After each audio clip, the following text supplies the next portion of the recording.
9th, and this is a meeting of the Southborough Planning Board. The Planning Board is now in session. The first item on the agenda is a discussion item, ADU bylaw update. And is the ZBA, are you presenting this? Okay, come on up. Sure. Would you rather have the red line up or just the clean up? The what? Red line or the clean version? Of your I've got it in front of me, but why don't we put it up there too? Yes. Red line? The red line, not the original, because there's no red line in it. You want Yeah. red line? Red line, please, thanks a lot. Yeah, thanks.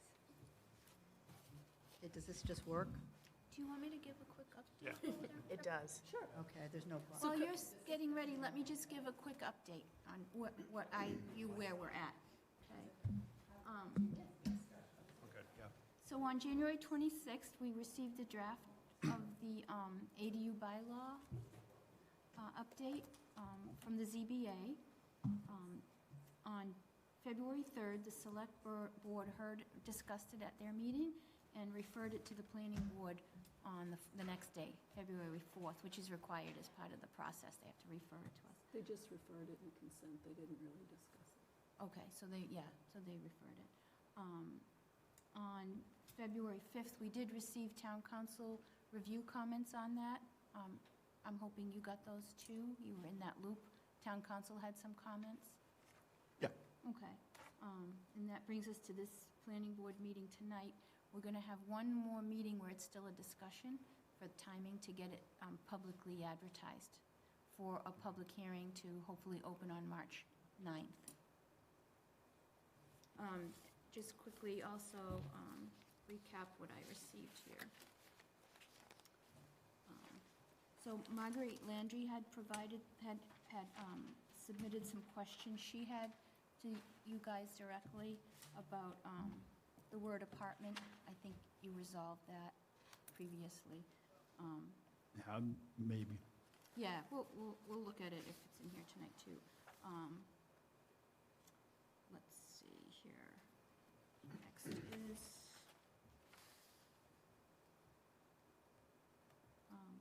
Colleen, you did have a comment that somewhere it needs to be stated that the accessory dwelling cannot be bigger than the primary dwelling. So that was a comment, yep, from Colleen, astute. And then, that's it. So I'll make sure we covered everything. Anybody who asked questions? Yeah. So David Williams, Chair of the ZBA. Doris is here with me, obviously, and actually she and Mike have worked on it a little bit more, so I thought it'd be more appropriate for Doris to address the concerns of the ZBA, or really what we propose for modifications. Sure. Okay, thanks. Doris Cahill, member, ZBA, Southborough. So to place some order in what we prioritized over several meetings, over several months, we were talking internally to one, most importantly, bring in line the new ADU law with what we might consider sort of a conflict in allowing anybody by right to have 900 square feet. So I kind of want to start there.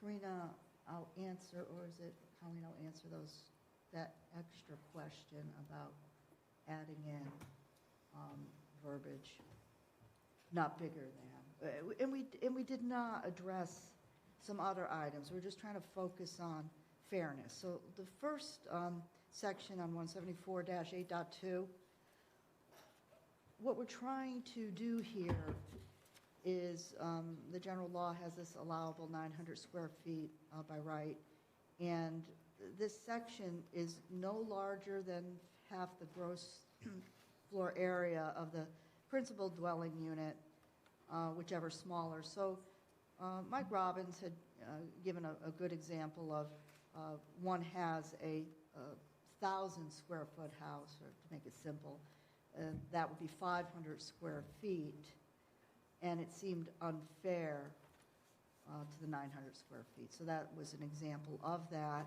Or if you had 2,000, then you're at the 1,000. But if you had 1,500, which is a pretty common house size, then you're at 750 and you can't get to the 900 square feet. And that was the premise of wanting to take that out for lack of fairness to the smaller house owner. Okay, so that's where that's coming from. And I can continue and wait for Sure. questions at the end, okay? So that's where that's coming from, and I think that's simple to understand, of course. And we could take a sidebar, and it gets more into why look at the other two sections, which is 25%, 35%. But we did do a survey internally, the Southborough survey.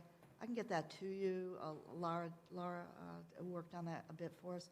There's actually not that many registered accessory dwelling units under the old code in town, maybe 34 of them. And of the 34, they were predominantly used for parent house members going into a second house. The other thing that was somewhat interesting is most of them, if you use the old language, habitable square footage, were over, like if you took an average and looked at it, they were over this 20, like the 25% rule or the 35% rule. But it's not a big sample pool, and I'm not confident that's all the accessory units. I think that's part of the intent of the law, to get more people to register their homes in this manner. So I'm not sure it was working on two levels when we had some discussion, the 25% and the 35%, still coming into the same problem with the 50%. When we've done ADUs, accessory dwelling units, at least in 4 occasions, come across applications that to get to the lesser of the 25%, we have storage areas. And I'm not saying there's anything nefarious going on there, but there seems to be a bit of a stretch of the habitable space. And again, I'm just saying it may not be working with the intent. And you know, discussions with the members of the board, David, is we felt as though we have enough restraints in the code to keep you going from too high, too wide, too deep, too much to the front of the building, to not being in conformity with the rest of the neighborhood, to get oversized units in. And another point sort of in the same line is I couldn't tell you if an accessory unit was at, say, at the 900 and the rest of the house was 1,800 and they kept the 900, who's living on each side, because there's protections as to who lives in one single family home. So that was, I didn't know if it was working, and that's why we're asking to bring it up at town meeting to see if we can eliminate this aspect of the code, which legal counsel actually drafted, and you could address any technical questions. We drafted, Laura drafted it, and then legal went through it, and it should be the copy that you have the copy of also. And I couldn't necessarily see a differential, or the board would sort of keep it consistent, the 35%. We did not forget about things like little houses and things that could at some future point be looked at in the code. We realize we've got town meeting around the corner. I really appreciate that we're in front of the board. But we didn't look at that. We didn't look at, I do think we addressed the Airbnb houses in the code now. But there could be many different variations that we could still running into problems because you don't exclude it. Or we're not supposed to make anything more restrictive, but we can make an accessory apartment, ADU, a garage. We had converted garages. So they would have to come for special permit, so they can't get over the 900 square feet without going for a special permit. Is there enough guidance in the zoning code to keep us from getting something egregious? But I couldn't tell you who was living on each side of the house or the single-family home. That's the presentation. I'm more than happy to get to you that Excel worksheet, worked up some figures of what we have going on in town. And there was that question about, we need to say there's not more than... No larger than the primary dwelling. So if the so Okay, yeah, I'm not against that at all. That sounds like that could make very good sense, another protection. Was that there in the code before? No. Oh, okay. All right. Yeah, so what's that concern? How would you specifically state that? No Well, larger than? so if you have a 1,000-square-foot home and you built a, I don't know, 5,000-square-foot ADU, Oh, well, but doesn't the 900 feet Why? limit you? well, special permit. They'd have to come to special permit Yeah. to build a 5,000 square foot ADU. So But it then it just, would be in addition to the home. you're talking about guidelines then in the special permit process? Right. Right. Okay. I was actually thinking that it was, if you build something bigger or equal to, it's no longer an accessory dwelling. I would agree with that, yeah. Yeah, that makes But sense. it needs to be clear in the code. Right. But that's what you're talking about. You're talking about not in the first part, but where, I guess it is in the special. So I have permit other process, questions, yeah. but I was relating what you had said. Right. Okay. Ms. Houlihan. So I just want to say thank you for coming and for proposing this, because as you know, when we put it through town meeting, it was really just to comply with state law. So I'm very happy that zoning board has reviewed it and you have the data. You guys do this all the time and you look at accessory dwelling units. So I have no questions. I think my only suggestion would be, instead of striking one in its entirety, is just creating one as in special permit requirements B2, where you strike the habitable, is that my? Habit. Can I just say, it feels like a Friday, not a Monday, of the accessory shall not exceed 25%. I think if you just put that the accessory dwelling unit shall not exceed the primary dwelling, strike that language and insert new language, I think that would be a clear way to do that. But otherwise, I understand the rationale and I have no questions on it. I support it. I think it's a great idea. I appreciate the appreciation. But I'm going to think about that a little bit, only because we have run into some situations where all the good intentions slow things down. And we want to keep it simple. It sounds simple. It sounds simple to me. There's always some way someone works around it. Yeah, I mean, we'll definitely take that into Yeah, consideration, definitely. to be sure. Very much like it. You all set? Yeah. Mr. Murray. Yeah, hello, guys. Thank you for coming also. So I think it's fantastic. So the vision for this is that people will be clamoring to put ADUs on their house and encourage families to live together and stuff like this. Can I just confirm, has anyone come forward since the bylaw was passed for an ADU? Are those 34 older before the bylaw? I think they're all older. I don't think we've had, isn't that right? I don't think we've had anybody come before the board with a special permit. Yeah, So the by right would Request. just go to the building commission. Yeah. That's the new portion. right. So, and you haven't received Right. anything for special permit, and do we know if anybody's done anything by We would right? have gotten the request to do a discussion item for a planning board the report. back to, before their public hearing. Yeah, So, I think there was one right before can tell town you. meeting. yeah, no, I think it's really needed. I think, it reads good, it reads really nicely, it's clean. I like it. I don't have any issues with the changes that you're proposing, and I do think that the special permit process that's in place is rigorous enough to deal with, some of these kind of oddball things that might come your way. But yeah, good job. I like it. Debbie, it's 71 Mount Vickery Road was the last one we had on June 25th, 2024. Thanks. Of We have 2025? Two applications coming up, but I don't know what they are. They're March. I don't know what they are. Well, we haven't, have you seen anything on an ADU? No, haven't. I don't know what the March applications are yet. Once in a while, we get a call about a question on it, but no one's come forward looking for an application. What we would hear, which was really great, since it's past town meeting, is someone went to go get a permit and they were told they can't get their 900 square feet. And most homeowners wouldn't probably be aware of that, I would think. They say, I get my 900 square feet, but now you'd be putting an addition, I guess, on the house, and then you'd be asking for your 900 square feet.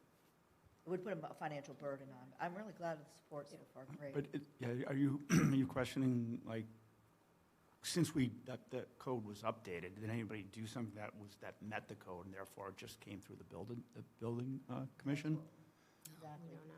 Well, That so we're aware of. Mr. Murray asked if there were We any wouldn't know, since obviously. the code changed, but the only change in the code was the by right Yeah, to right. match the state law. Yeah, I guess that's what I'm just trying to clarify. Are you asking if anybody's done it by right, which that would obviously be with the building seen any- It commission? would just be the You're building saying no? commissioner. I No would, building. typically I'd get You through would, the portal, I'd get a thing to sign off, Okay. just in case. yeah, I hadn't seen any. okay, all right. This might make it easier. Yeah. Mr. Belniak? Hi, thank you for coming out, and pardon my ignorance here, but the idea is to completely strike the word apartment from this version, is that right?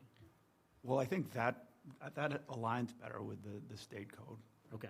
There are 2 instances of the word apartment in here. You can, I think, see it on the screen here, or if you just Control F to find apartment. It just says, waste generated by the occupancy of the apartment and the effect of the proposed apartment. Right here. So if you just change that to accessory dwelling unit, it would take care of it. Other than that, I don't have any comments. Nice work. Okay, thanks. In the permit granting authority. So that is the original language of the code? Just so you know, okay. Yeah. It's just transferred over here, there wasn't Right. any, I'm just, I just wasn't sure if while we're going through this, if we were also going to get the word apartment altogether, and if so, those are the only 2 things. If not, then we don't touch those. so I just wanted to confirm with the board if that was, I thought that was all changed in the ADU that we proposed at special town meeting. That's what I thought. But it's not updated on our town code, so Not like, yet. I don't have the original version. It's not I have the. on the warrant. web, no. Oh, you do? And was apartment still in there? Did we miss that? I think it was, yeah. I think it's still in, Oh, yeah, we missed it, okay. Damn details. Those little, And that's reviewed by town council. I'm surprised he didn't pick that up. He didn't the first time either. thank you, Alan. It's the little things. There's- Oh, boy, is it. Are you all set? Yeah, thank you. So thank you. I think it's a good idea. I have no issue with the 900 square feet. Okay. Great. I do have a problem with that there are no stipulations on the special permit, other than there can be no other accessory dwelling. Because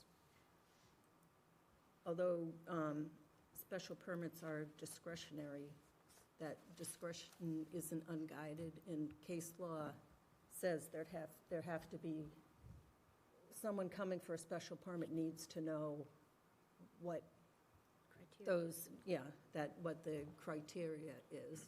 And removing everything could, Well, there were 2. So I'm not opposed at all. Right. well, there's no other dwelling on the wall, no other accessory Yeah, dwelling. there's on the that. lot. That's still there. But, so when I think of zoning changes, I always try and think of the unintended consequences, and what those could be is, as long as you meet the setback and height, you can have a huge accessory dwelling unit on a lot, which, I wouldn't want all my neighbors to have a 5,000-foot accessory dwelling unit on the lot. And plus, that defeats the purpose. These are supposed to be smaller dwelling units. But would you know. would that be addressed with the language you suggested earlier about it being no larger than the primary? We Well, actually talked a bit. I had Somewhat. I kind of 1,200 liked square the, foot I liked the percentage, maybe a larger percentage, but and maybe gross floor area, not the, how do you say that again? habitable space, whatever that is. We bantered about the 1,200 square feet, David, if you recall. That's some reasonable cap. It was discussed. I was leaned towards that. And then we went back, don't put that in. The percentages, I was pretty, need to get the calculator out, but I think a So- cap on it. And the other thing is, if you remove the percentage, there's no reason to have it in the adaptive reuse of historic building bylaw, because that was supposed to be an incentive for them. They got a higher percentage to do ADUs on their lots if they, kept the historic facade and everything. And now it's a disincentive because they still have that requirement, but there's no incentive as far as the percentage. So I'd like to see some standards there, some criteria that what would be allowed for an ADU. Can I ask, are you allowed to build a new structure just for an ADU, or does it have to be an existing accessory structure if it's not part of the house? No, you can build. You can just build a Yeah. new structure? A standalone, yeah. But is that the concern primarily, just the size, that somebody could do something that's just outsized for the lot? Yeah. Okay, all right, And outsized for the neighborhood. Yeah. Something that you wouldn't want next door to you. okay. That's, So the suggestion is, Huh?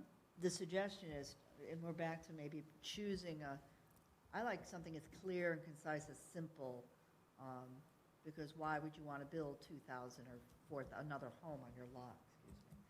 Probably couldn't do it for septic or health and safety.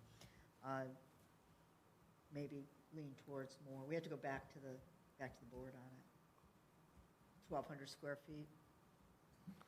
yeah, that sounds more, I think the intent of the law is to not have it too big. I think that's why we Right. were talking 1,200, Right, that's- 1,500. And then, but Smaller, also the more- ordinance not to have it too complicated, right? Right. No, like, the complications, Well, if you do 1,200, just leave it at by right It's a small house, yeah. and take out the special permit altogether. we can go greater than 900. Yeah. Take it out altogether. Yeah. That would be my suggestion. Then it all goes through a building Because it permit. makes no sense to have 900 by right and then 1,200 for a special permit. I think, I'd say it's largely like complying with the state code, right? 900 square feet maximum. I kind of felt like we were just removing the 50% for the smaller homes, but like Dora said, we can certainly take all that into consideration. So the state code won't let you go smaller, so that it's minimum of 900, but you can go greater. So I kind of agree, like if we were going to put all these criteria or try to simplify it, just get rid of the special permit. Yeah, Just make do it by right if 1,200 1,200 is the right max size. By right. So they would only come to special permit if they're too close, too far, too tall. That would be a variance. That would be a No, variance, not a That would be a special variance, and permit. they're coming to special permit for that. Well, a variance for that, no special So permit. your suggestion is 1,200 square feet? Well, and there- Doris and is- mentioned that, and I was just Yeah. thinking, That's why that would be, under certain scenarios, that would be reasonable and solve for the unfairness of the 50%. yeah, well, so Would- Would you bring back the 50% in that case, or you're saying no? I would say up 1,200. to, but no greater than Up your to, but no primary greater than dwelling 12, oh, is your new okay, code. yeah, yeah, Yeah. That gets me there, too. that's simpler, yeah. Yeah. even simpler. The simpler we get, we won't have any zoning code before. Simpler we get. So what would bring that for variance to ZBA is some other portion of the code. But to speak to the fairness, prior to the state by right, all we had was the special permit, 25%. So in your 1,000 square foot house, you could only do a 250 square foot. Right, so that's with- where with what the we got so by- focused on. Right, too. well, the by right, you could do a 500. So it does give smaller homes more leeway than was there before. Right. So the one in June, if I recall that properly, the one in June was they were taking an accessory building that was a tool shed on the property that had some electric in it. And rather than the burden, they needed 1,200 square feet. It wasn't, the other thought on that, where I came up with the 1,200 square feet, it's not perfect, but a lot of layouts are raised ranches, is that the word for it? They're double decker, so you may have two similar sized floors, and the bottom floor and the top floor are symmetrical, they're gonna match up. and you're going to be over 900 square feet.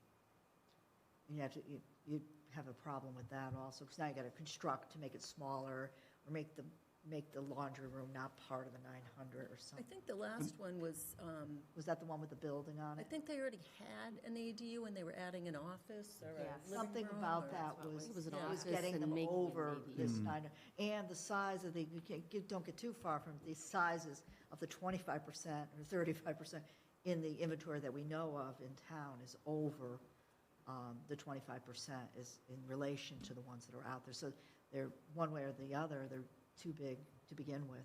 Well, I don't know how, that's an enforcement issue. I don't know how that happens. But- And I don't know how did they get special permits for those that are bigger than the 25? You know, we always ask, these are really good questions. I'll send over the inventory list. And it's probably not ultimately representative of how the town residents may want to do ADUs. It's just what we got. Okay. It's kind of interesting to see what, big houses, more than small houses. Can I point something out? Sure. So I think when we talk about the 25% habitable area, it's 25% of the primary structure plus whatever the accessory dwelling unit was going to add. So it's not just straight from the house. That's true. Okay, so you got that little bit of bump based on the size of your proposed accessory. But we're taking out a calculator. So what we would get for some of the applications was sort of an extra space to actually kind of get there, but that wouldn't be part of it. Does anyone else have any questions or comments? I just have one thing I But did. I like the idea that less code, run it by the board, though. We'll just talk to it openly with the board. Go ahead. Ms. Yeah, Romero. just while you're doing this, I'm trying out a new AI program, and I just searched Oh, the, dear. nearby towns. So Westboro has 12, they had changed their bylaw, I don't know, I don't have it because it's just AI, is saying that they changed it to 1,200 square feet or 50% of the home's, primary home size, whichever is smaller. So they are playing around with those numbers, it looks like. 'Cause actually, they started a long time ago, they've been amending as you go. They had an ADU bylaw, and then they updated it to be aligned with the state law, and then they've been updating it. So I guess theirs is 1,200 by right, or 50% of the dwelling is how it's written. 50% of the primary home size, whichever is less. I don't know, I'm just offering So that. they're thinking along the same lines. They're playing with it. Yeah, they're trying, I mean, I know that they are trying to get people to My utilize. simple mind, and another cited example, I would say we put a lot of effort into, creating our business zone district, and then there's the MBTA district.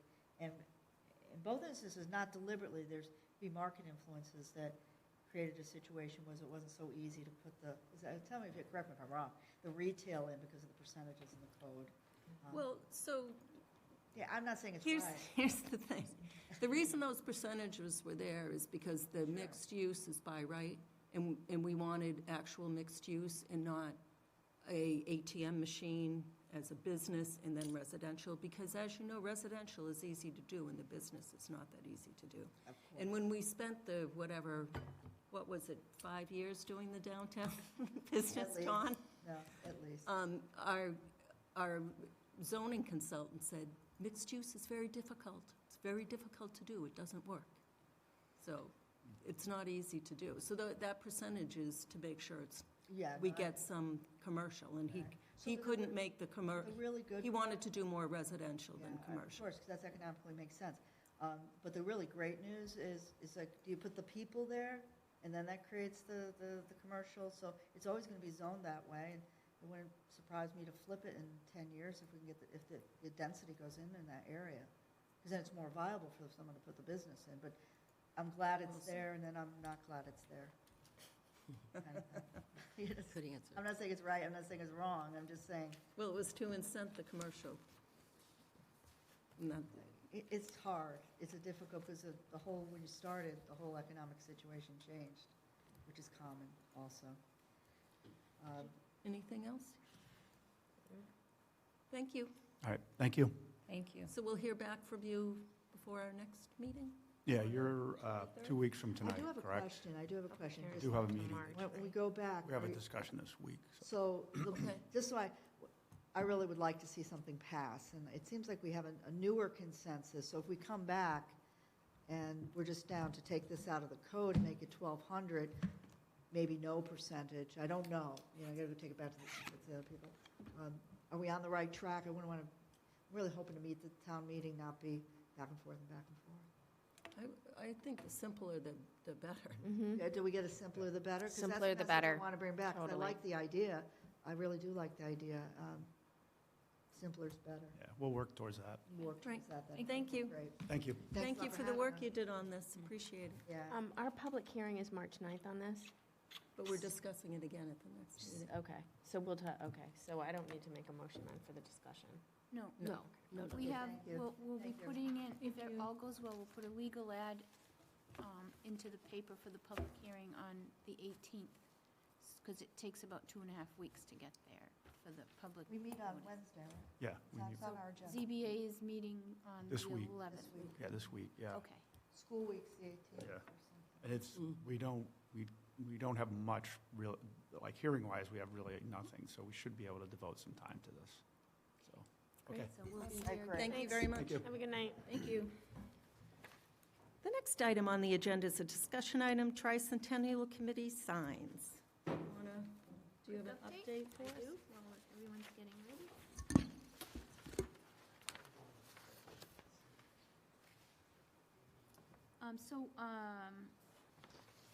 On February 3rd, the Select Board referred the article, the proposed warrant article for the tricentennial sign bylaw update to the planning board. Let's see. And I received some comments from Patty Fiore that I addressed in an email and distributed to the planning board. Everyone's aware of that. Let's see if there's anyone else. Madam Chair, I'd like to make a comment relative to the last discussion. Oh, sure. Don Morris on the tricentennial, but also a neighbor. At the last town meeting, Mike Robbins spoke to similar to what we're doing here. He and our families live in the old Deerfoot houses, and around 1,300 square feet. So using the Westboro text that you just read, it's 1,200 square feet or 50% of the existing house. Well, if the house is 1,300 square feet, House plus the other resident, the house plus the ADU, the gross living area and house plus the ADU. Well, that's what's there now. That's our special permit now, but the state is 900. in, I think Westboro followed that. but the way I heard 1,200 it or was 50%. 1,200 square feet or 50% of the existing house. So 50% of 1,300 is 650 square feet, which is less than the 900 square feet that the state says you can get by right. So I think that was the point that Mike was making at the last town meeting, and it should be Minimum. honored again in whatever we're doing going forward, that the 900 should be by right, regardless of the percentage of the existing home, which I concur. Yeah. Yeah. Well, we were saying 1,200. Get rid of the special permit. so that takes care of the state. As long as it doesn't exceed the primary dwelling. That's what we would suggest. I think she was just reading what Right. Westboro Yeah, we'd did. have to Yeah. go back and look at the words. I think they violate state law there. Oh, I It's AI, interrupted not to Karina, be trusted. sorry, right. I didn't have I much I more to didn't want- say. I wanted to capture them when they were still here. Thank you. Couple last little things. Lara Davis, admin for the ZBA, had a couple comments. One was, in the text of the bylaw, it says select board approval, and in the summary, it says ZBA approval. So I made most people aware of that already. And then she had asked about defining dimensional standards possibly for the proposed bylaw change. And then, Patty, you sent an email out, which I forwarded to the planning board, about private signs on, tricentennial signs on private property, that this bylaw was intended for municipal property. Right, so the other part of that was to confirm that that aspect of it would not be controlled by a bylaw. That aspect is just controlled by ZBA? So I By a think bylaw. the banner is the problem. Which banner? So is it banners on private property? Yes. So those aren't allowed, so that's how we got here.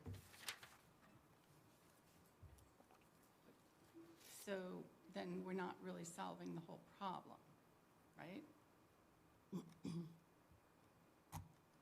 How do we solve the third prong of the problem? Write it into here.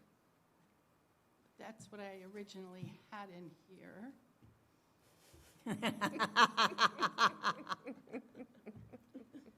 That was edited. Have you updated? Are you finished? Oh, yes, Oh, okay, all right. no problem.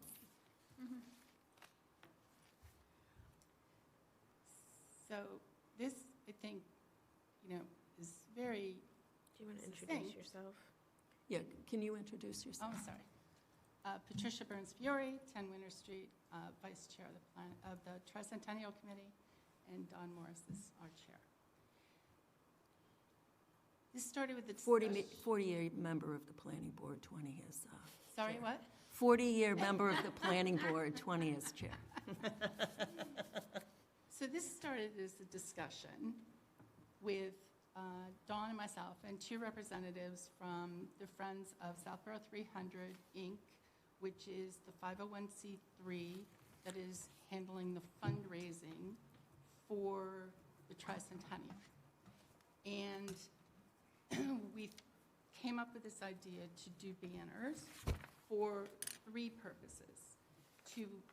One purpose, to promote the Tricentennial year and the events within that on three different locations, types of locations. One was the idea to do similar to many other communities in our area, like they do Hometown Heroes, which is on utility poles, and it's an approximately 18 by 24 inch banner that is connected to poles. And that obviously has to also be approved by the owners of those poles, which I think is owned by Verizon and National Grid or something. Two is to do banners promoting specific events on municipal property. Maybe not just promoting the Tricentennial as a whole, but, kind of like Jim Haggerty does for elections, right? To promote specific events or opportunities to do something, take part, something on municipal property, such as, somewhere near the townhouse, or, down along 85 by the transfer station where everybody drives by, that kind of thing. The third rung of this was to promote the Tricentennial as a whole in relationship to the major sponsors. So the 501c3 has been working on this for a while, and so far they have, I think, $100,000 in sponsorship, and are hoping to substantially add to that. But there are a couple of sponsors they already have signed on for large amounts of money. So I'm not suggesting that somebody that gives $5,000 is going to get a banner, but whatever that cutoff be of $10,000 or $25,000, if that bank or business or whatever wants to have a banner, it would be branded by Tricentennial, and it would be provided by the Friends of. So it's not something they would just be able to go out and do themselves. It would say, what we were throwing around would be like the logo and some line of copy about, celebrating Southborough 1727 to 2027, and sponsored in part by, or funded by, with a logo for that business. And then it would be displayed somewhere on that business, property, building, something. So I For think, more than 30 days. yes, for more than 30 days. So I think this potentially addresses those first two when you're talking about it being specifically on town property, but you're not leaving any avenue for the third. And I've heard from a couple of different things here that, in the process of doing this, that because that's commercial property, it's not under the jurisdiction of the select board to make those changes. I don't know. So this, it's above my pay grade. That's, if we could just work on getting those three things covered, and if the third one doesn't belong as part of a bylaw, that's fine, but tell us how to move that process forward to make sure that third wing of doing this is going to be covered. Please. One of the ideas was if, for example, a private business wants to put up a banner for more than 30 days, they can do it. They don't need a permit or anything. They can just do it. And Banner? The building inspector, well, if it exceeds the square footage of the sign,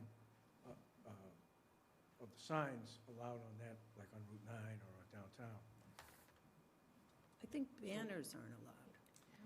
So one of the things we looked at was to somehow give the building inspector the authority to extend the 30 days. Whatever the 30 days covers now, the building inspector would have the ability to put in writing and extend that period. But I think that the original problem, because this started with going to Mark Robideau. You're right. If you could, Mimi, pull up that first email that I sent you, because in that trail is Jay Tallerman's comment on it. And I think his point was that banners are not allowed. So we want them to be allowed. For this specific time frame, for this specific event,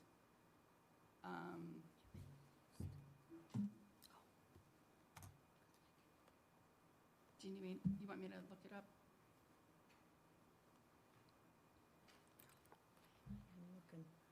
It's basic requirements, all districts, under general provisions, section 2, H.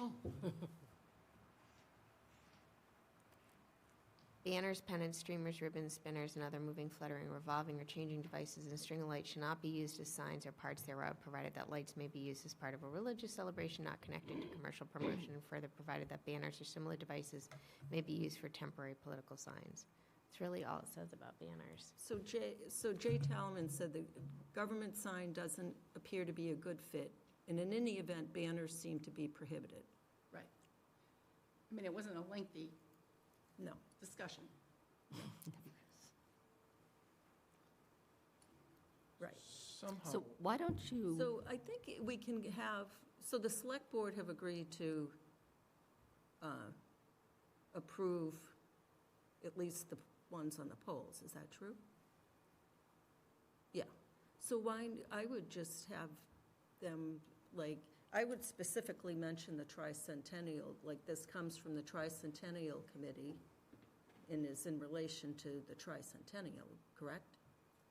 Aren't all the signs in relation to the tricentennial? That is the intention. Again, If you look at the definitions. I provided a draft, and then this is what came back.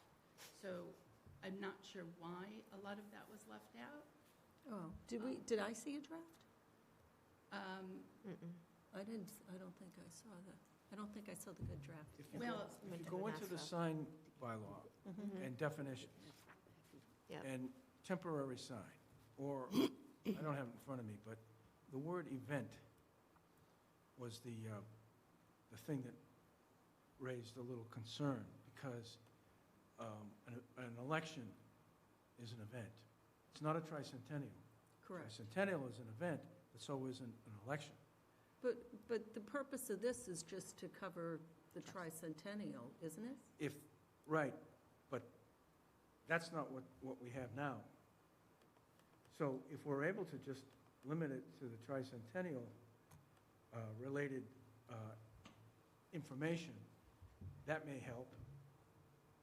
Otherwise, if you open it, and we had a sunrise and a sunset here, we have the August 1st, 2026, and December 31st, 27. Yeah. So one of the thoughts was just, waive it all and just have a free-for-all. In which case, you'd probably have banners and flags and all kinds of stuff not related to the tricentennial, but maybe related to political things. So that's Well, what, I think political things are allowed. Yeah. You can, the political signs are allowed You under the can. sign bylaw. but there's a limit on that. They have to be Size. taken down And duration. within so many days of Yeah, the election. right. You could make it exclusive use. Yeah. And name your committee as being the applicant. Let's go down the board. Ms. Houlihan. So simplicity is best, as we know, right, to get anything approved. I think there's no mention of tricentennial in here specifically, and you have sunrise, sunset dates, so I do think adding something specific to tricentennial helps to eliminate that. Any kind of confusion. I do worry about limitation on size. Like, I don't know if we want enormous banners strung across, Route 85. Like, is that, because the whole point is the health and safety of our town, too. So I know you and I discussed kind of putting some limitations, and I know a lot of that, That's an issue, yeah. Okay. I mean, I don't know whether. I don't know if it was should be in simplicity. here, But, and even on the ones, I was talking to Deb about this today, even on the ones on the commercial buildings. I mean, yeah, I think that's not a problem to limit the size, because the friends of it, or friends of Southborough 300 are going to pay for these so that they're all branded consistently for the tricentennial and nobody is playing their logo up bigger than somebody else's. So, they're not going to want to spend hundreds and hundreds of dollars to do a banner. So I don't see a problem with limiting the size. I wonder if we did something like this, made it simple, subject to rules and regulations. And you just have a set of rules and regulations specific to Centennial. Yard signs, commercial We don't even care signs, about banners, We don't care about Okay. lawn signs. then whatever it is that you guys do, like size of the flagpole, because again, you don't want enormous banners on your flags that are going to distract Because there drivers. is a dimensional table in the sign bylaw. You could refer to 17411, whatever. They that are is. pretty small, though, I gotta say, some of those dimensions. I mean, if a large business on Route 9 is going to, give $50,000 to be a sponsor, knock on wood, let's give them a 12-foot sign on the side of their huge building. I don't know that it has to really go above that, but that's just me saying that, not our committee saying that, so they're probably. I kind of agree. I mean, I think if someone's going to donate to us celebrating a tricentennial and they've been someone in town, why not give them the advertising Yeah. for the period of time? So I guess I'm a little bit more willing to kind of go bigger. But I don't know if you write it all in the bylaw, it complicates things at town meeting because we now have 5 of these in front of people at town meeting. If you simplify it and say this is for tricentennial, select board, we'll have to figure out the whole select board, zoning board approval language, if it's like a sequential thing, or we eliminate something there, but no zoning board and just select board and inspector, and then do a rules and regulations that kind of specify to the tricentennial that this is the size requirements. That's how I would think about it. And I didn't give it a lot of thought beyond what we talked about, Patty. That's okay. You all set? Mr. Maria? So there's well, first of all, thank you for coming. I actually, and Patty, I did, we did chat. I do like the way that this is written because I think it does cover all of the situations on town property, because it doesn't just talk about the signs or the banners attached to the poles. It says banners attached to the poles on public ways or on public property. So I think I think that does include signs. I was also reading the definition of banner in signs, 174.11.3. And, so it says any and every sign, this is the definition of a banner, any and every sign, whatever the nature of the material or manner of composition, message or design frequently displayed on a pole or staff which can be freestanding or attached to a building or structure and temporary or removable in nature. Official flags of governmental jurisdictions properly displayed shall not be considered banners or otherwise considered as signs. So I think, I was trying to get my hands around, like, what's a flag, what's a banner, and what's a sign? So what I think is the way that this is written, I do think that it addresses the public aspect. Like, this is, signs are government speech, and in this case, what we're saying is, this is what we're going to have to do in order to get a sign or a banner on a pole, which is in the public way, or on a building that's a public building. That's what I think this is saying. And of course, I think the reason that it's important that it's together the way it is, and maybe it can be better worded, is because we have, the bylaw that we have, but we also have a flag policy. So this actually, in a way, kind of goes along the lines of the flag policy, that this is government speech. The select board decide what gets put, they could decide on the text and whatever gets put up there or put on the buildings. And here we're asking the town, hall at the town meeting to approve that this is an exception from our current bylaw. So I think this really does cover our current situation, the current situation on the public aspect of it. But it doesn't cover the commercial. Right. So, right. So I think it's almost, really well worded, and I can't think of like how it could change, except I do have two questions. One is, maybe it should say tricentennial, just instead of event, because event leaves it open to, in the future, tricentennial is huge, doesn't happen all the time, right? So I wouldn't want this, I wouldn't want this to be construed later on as, oh, well, this is what they did, this is what Southborough did a few years ago for that big event, we're going to do this again. So I think this is like a one-off, but do we have to have any kind of a bylaw to get rid of it? Does it sunset by itself and go away, or do we, at the next town meeting in '28, say, oh, we have to now remove that from the bylaws? So that's just a process question. It's a town council question. What did he, it's a town, yeah. I think we do. I don't know if they just go away. It's not like, they just disappear. So, okay, so overall, I think this covers the two situations. I think, the poles, and if you want to display a banner or flag or whatever on a building or on town property, that's up to the select board.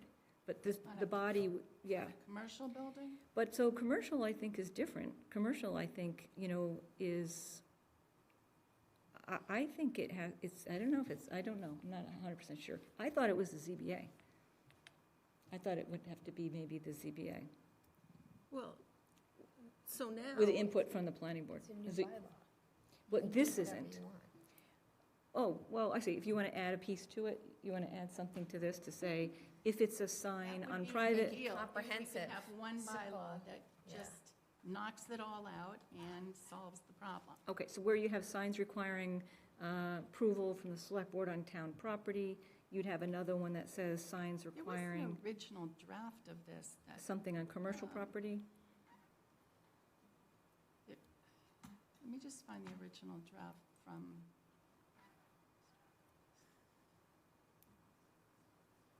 The original draft had no approval by select board. So when that was added, the summary should have been added by the zoning I board. mean, the original draft from the select board. Oh, I think this is, Yeah, that we was have. referred to the select board and they No, referred to us? This is the draft after their meeting. There was an original draft before the meeting. Did we get? Oh, it did they must have been in change their packet. anything? Yeah, they did. They did?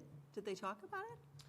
No, what happened was, before the select board got this last Tuesday, I met with Vanessa and Karina and developed this. So Vanessa took this to the select, it was not in their packet, but she handed it to Andrew. Oh, okay. And Andrew was able to read it at the meeting. So what we have in front of us now is a result of Vanessa, myself, and Karina. Are you all set, Tuesday Debbie? afternoon. Mr. Belniak? At the risk of adding more confusion, I'm not going to comment in detail, other than something like, I don't know, perhaps another table that just says private property, public property, pole, building, like, to me, that's the way my mind thinks, and I think that might be clear, but that's just a comment. So is like a 75 square foot sign on Route 9, a wall sign, is that too small? No, it's huge. Well, so that's what is in the table for Route 9. Oh, well, then, I don't see us doing ones that big, because 75 square feet, if you did it 12 feet by 3 feet, or 12 feet by 4 feet, you're at 48 square feet. So I don't see them being that big, So, in my mind. oh, okay. So are these on the building or a standing sign? Again, this just came from a Okay. meeting that we All right. had, and then I was trying to see how do we make this happen? So I think our concept of what we talked about is that it's on the building. Okay. So I'm just wondering, because there's a table here, and I'm wondering if we just refer to And that is already part of. the 17411D for the size Dimensions. regulations for standing and wall signs. So a wall in the business village district or downtown district is only 25 square feet. Which if you did it 10 feet by 3 feet, okay, 10 feet by 2.5 feet. I mean, again, that's still a large banner. I think your tricentennial committee should just discuss the dimensions in the table, See if they work. see if they work. Or we could just make a new table and put it. Right. So I think this is great. I think Okay. the select board is fine, and instead of going, through the ZBA, have everything just go through the select board. And just add a line for commercial buildings. But I think that you should add, referred by the tricentennial committee for the tricentennial.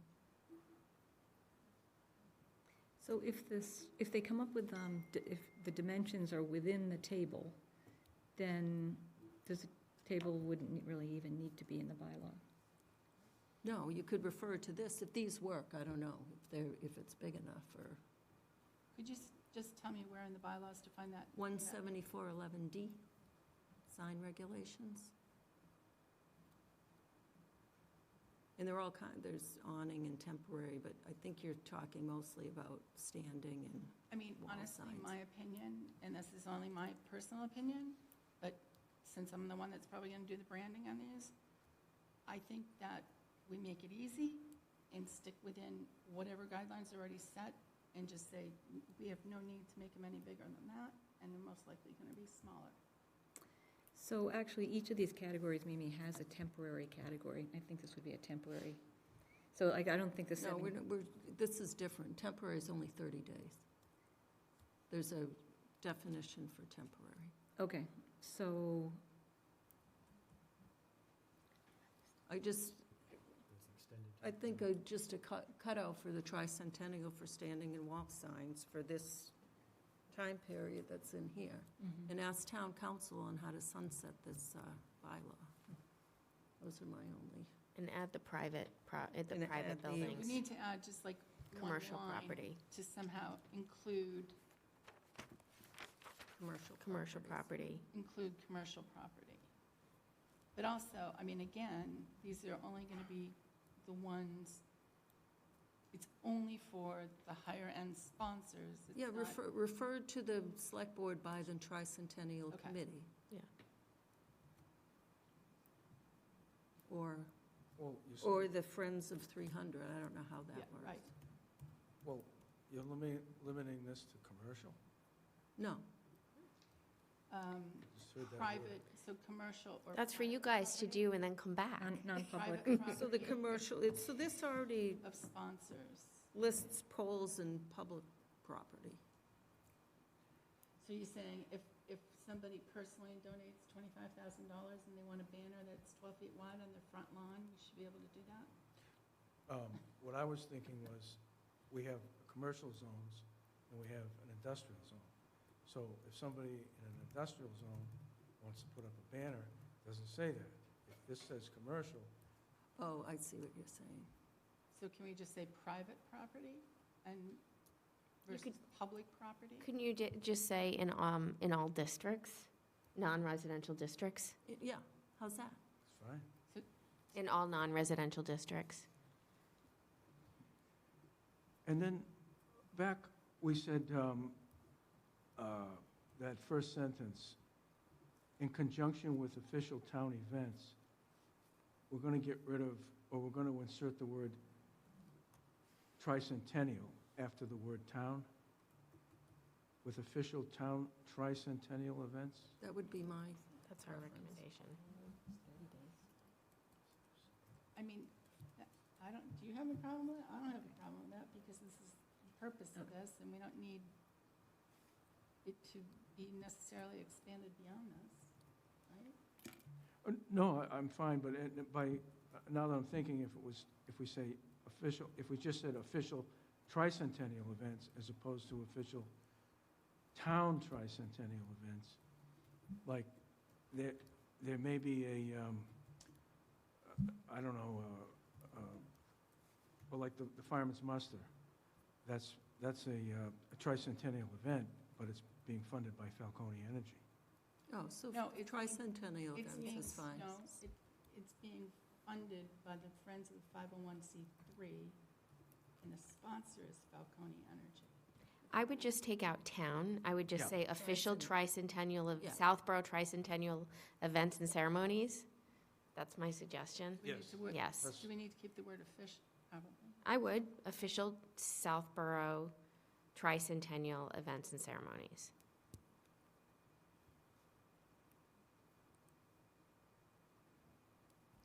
Okay.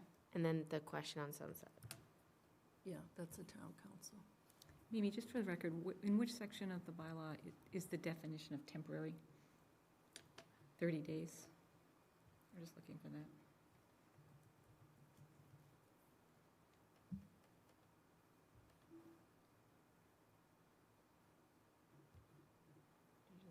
Because it's not in the temporary section. It Look up in is, definitions. In definitions, it doesn't, you know, like an election sign, I don't think is 30 days. so 174.11C.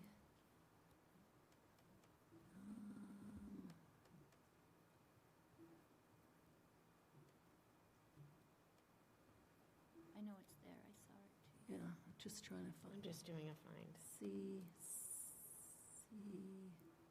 C11. C11, okay. Temporary.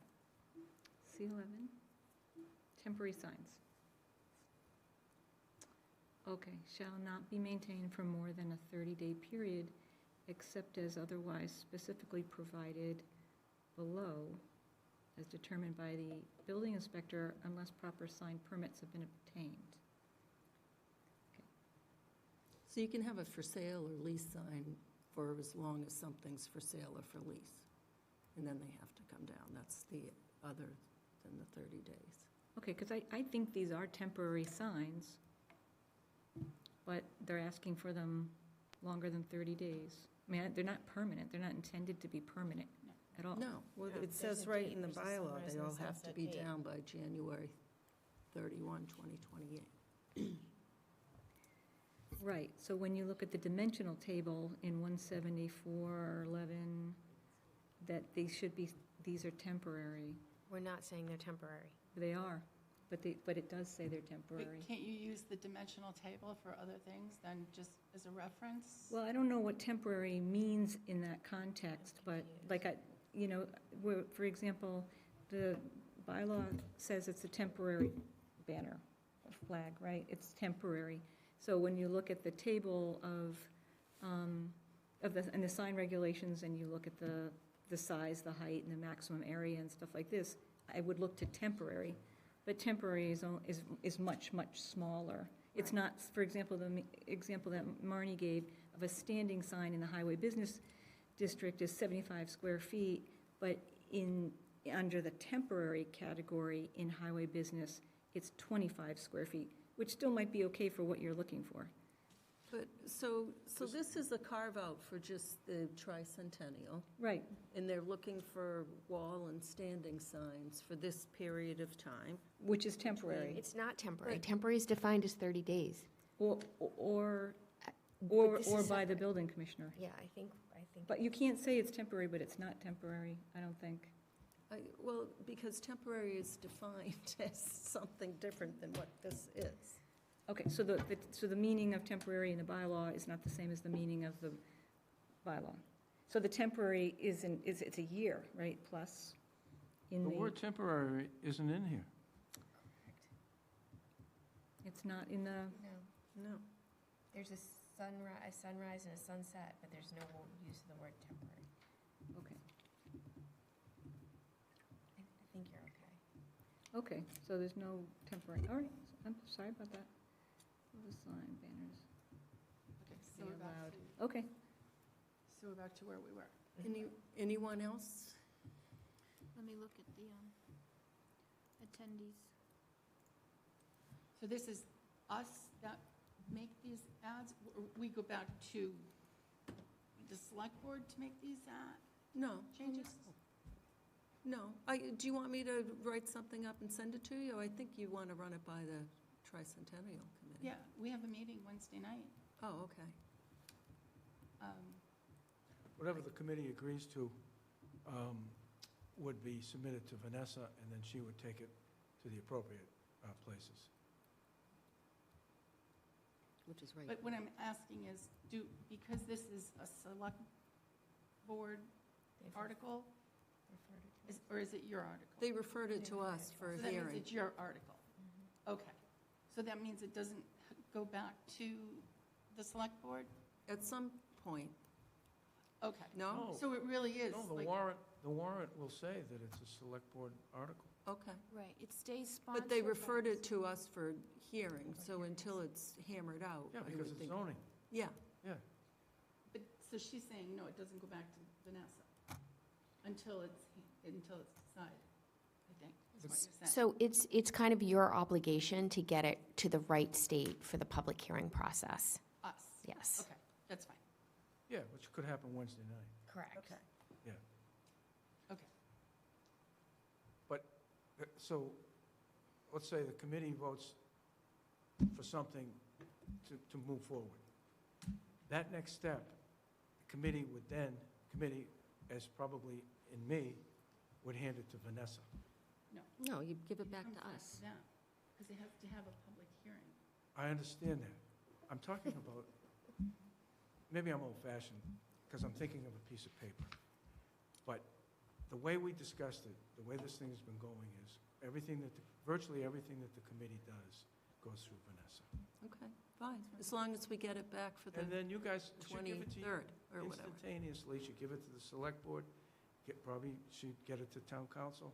She's the conduit through which we deal with. Sorry, the public hearings are the conduit. We deal with Well, these things. Yeah, that's fine. Because As long as we see it again, I don't care who sees it first, who touches that paper. We just don't want to make the edits. That's fine. That's fine. We've got our hands full with 4 others. Okay. And so what is your next, when do you have to have this back by? Like, because you have to have another meeting before the public hearing? So we have another scheduled meeting on the 23rd Okay. Yes. 23rd. February 23rd. of February 23rd. So usually about 7 days before that, but if you have something after your meeting Yes. and you're agreed to it and you might tweak it a little bit more after that if someone's assigned, then you And get give it it to to us. Vanessa. Yep, forward it to Vanessa. Just make sure she knows to give it to us. Is she acting as your secretary? Because we need it by February 18th for putting it in the newspaper, correct? No, I need it next week for Oh, putting it in the. right. What is the date we need it for the newspaper? We can be The 18th. vague as long The as. 18th. You don't put in the language, the actual No. bylaw. you're No, posting because it's going to change during the But public it hearings. says that you can, that the bylaw is available at the town clerk or at Okay. the planning office. And does that have to be, like, immediately have to be the finalized version? No. No, no, that's what public hearings are for. Okay, fine. But we do have to be cautious that the legal ad is written so that it doesn't open up the sign bylaw for all kinds of amendments on the floor. We want to keep this bylaw change in the 4 corners of what you want to do, so that someone can't say, we want to change the dimensional chart for business Right. village district. Yeah, no. That's all. So we're going to reference the dimensional chart that we are going to work within those constraints? If that works for you, yeah. I don't have a problem with it. I mean, it seems like the easier. For these wall and standing signs.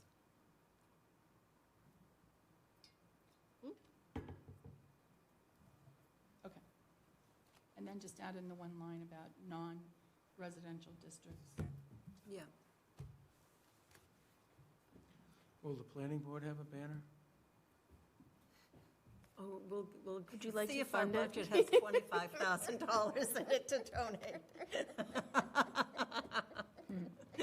There goes my raise. Okay. And you, Thank you. just last, this is in the summary, that is an error, right? That would be. Yeah, yeah, Whoever. zoning board of appeals. This can all be quick and easy through the select. So we're deleting that out, that by special permitted from the zoning board? Yeah, I think so. By You don't approval want of to do the that. select board or Yeah. something? The easiest way to do it is to copy and paste it into ChatGPT and ask for summary. There we go. And that's how that happened.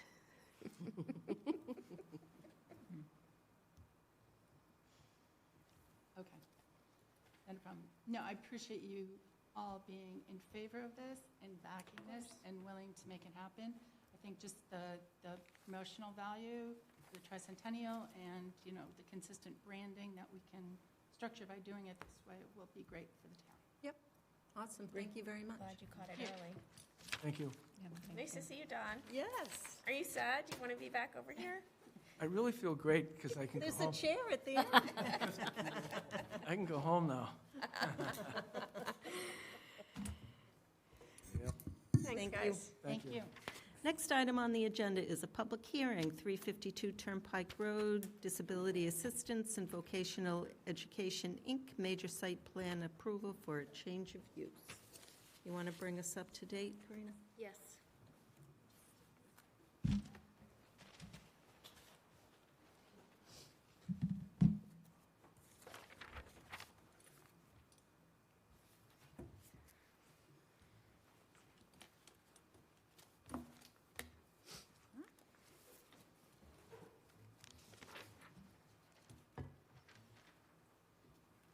Okay, this is Planning Board's public hearing number 2, continued from the last meeting on January 26th. quick update. We did ask town council to confirm the Dover status, which he did, but there was residual question on the residential component of that. And I forwarded that to Attorney George Bernard and his team so that you could respond to that, along with some comments from the fire department that I reiterated, so you'd have a clear picture of most of the questions. George responded with a well-written email covering all the topics that the planning board had questions on, providing the sample similar projects so that the fire department could research for their own purposes to gauge their comfort level with the safety concerns. And let's see, we forwarded your email to town council as well, so that he has that information. And I don't think we heard back on that final part, but. I haven't heard back from you. So that is where we are with that. So let me just check here. We have, I'll let you talk about the lighting plan and all that, so you, I don't want to steal all your thunder. Okay.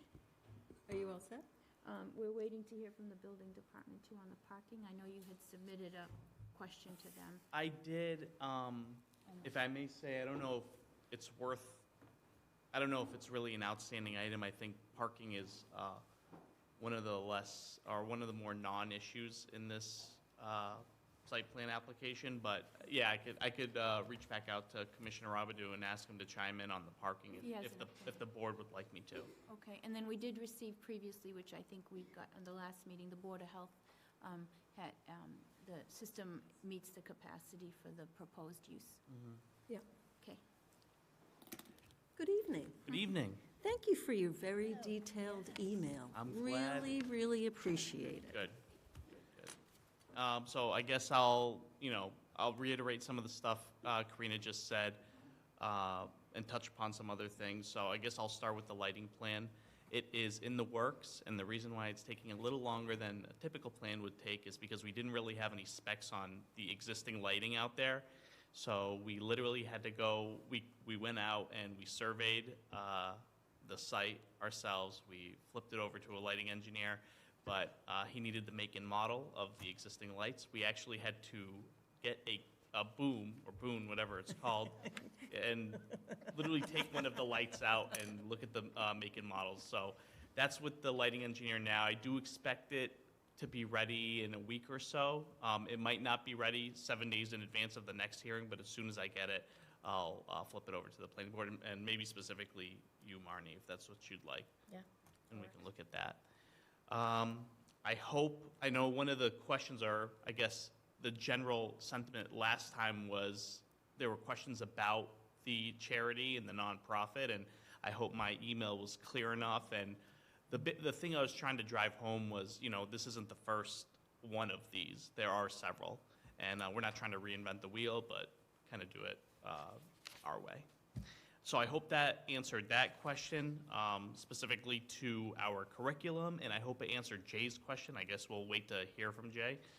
And let's see. Oh, the one item I would like to discuss tonight is the fire department's site plan review and their request for fire protection, fire engineering.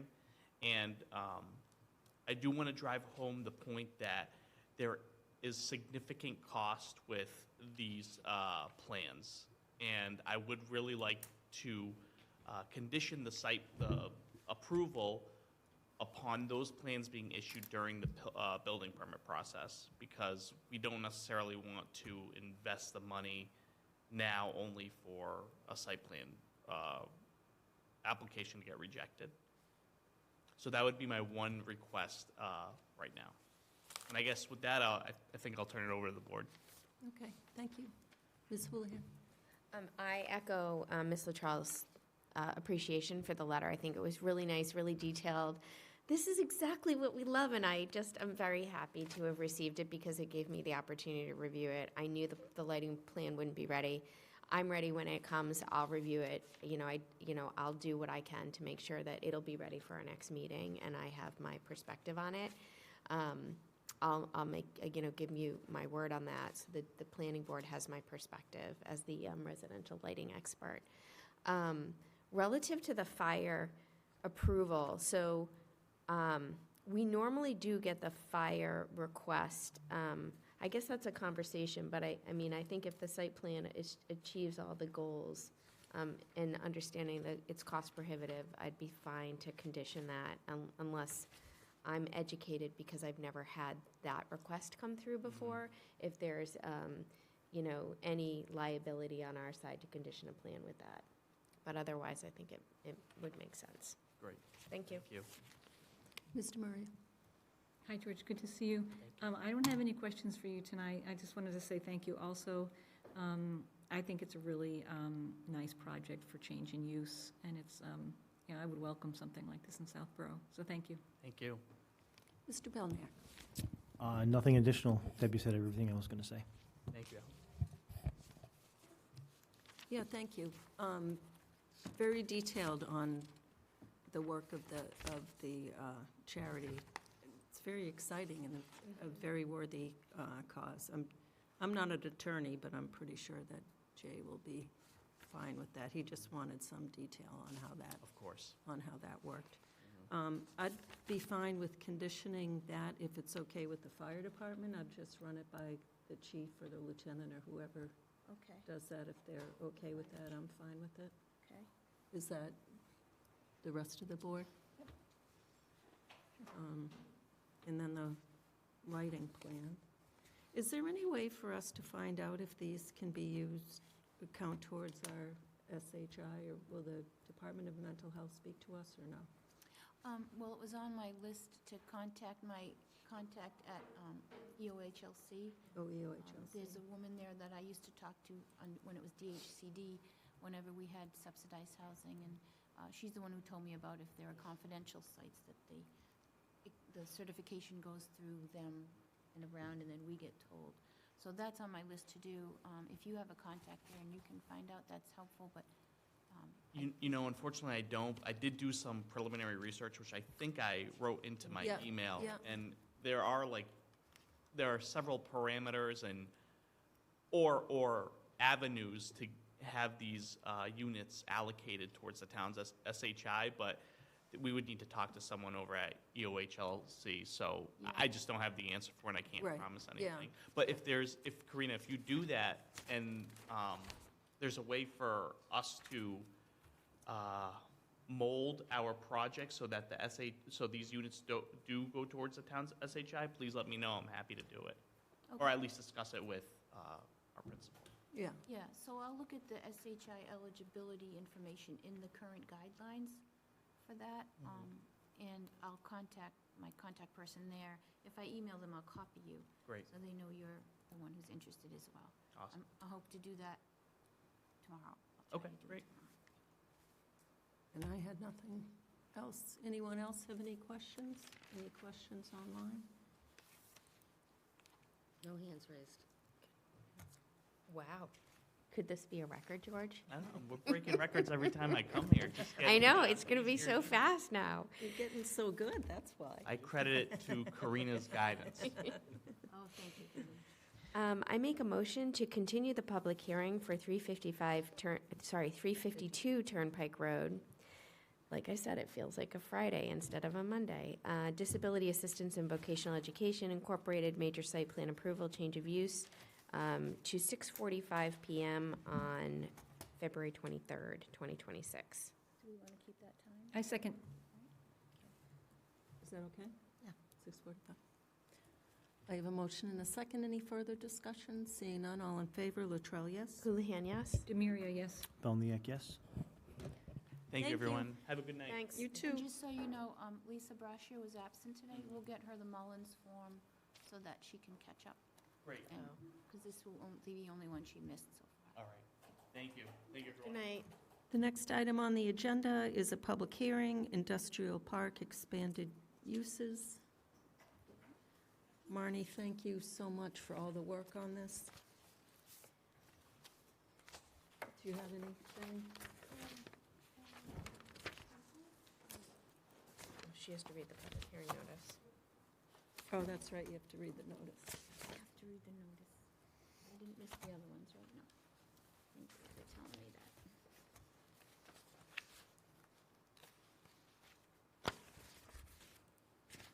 Okay.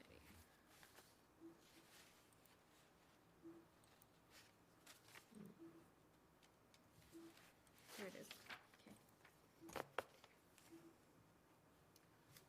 This is the public hearing notice to amend the town code, section 174-8.6, IP Industrial Park District, per section MGL 40A, section 5. The planning board of the town of Southborough shall hold a public hearing on Monday, February 6th at 7:05 PM in the McAuliffe Hearing Room, 17 Common Street, Southborough, Mass., and via Zoom to consider amending the town code, section 174-8.6, to update and expand the uses in the industrial park IP district. These hearings concern amending and expanding of uses in the section 174-8.6 IP Industrial Park District to update outdated uses and create more opportunities for development.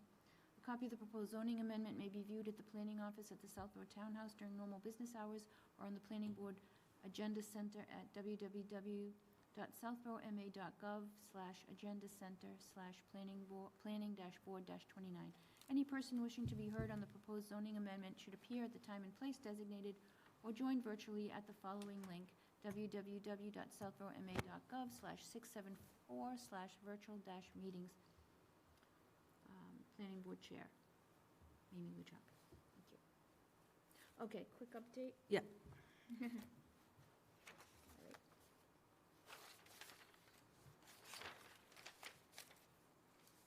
So we had a draft that Marnie prepared January 27th, which went to the Select Board for referral to the Planning Board on January 28th. At their February 3rd Select Board meeting, it was referred to the Planning Board, and they emailed it to me, and I distributed it to the Planning Board members on February 4th.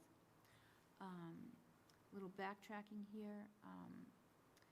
On January 30th, we received an email from Lara Davis, CBA admin, with comments regarding the battery energy storage systems and the Department of Energy Resources, DOER, to consider incorporating, aligning some of the language that's required under those regulations. On February 6th, we received an email from Board of Health Director Taylor West relative to the same topic, the battery energy storage systems information alignment. Marnie then provided a revised draft on February 7th, which is the current version, and that brings us to this opening of the public hearing, number 1. Thank you. Marnie, thank you. There's a ton of work on this, and it looks awesome. All that BESS stuff.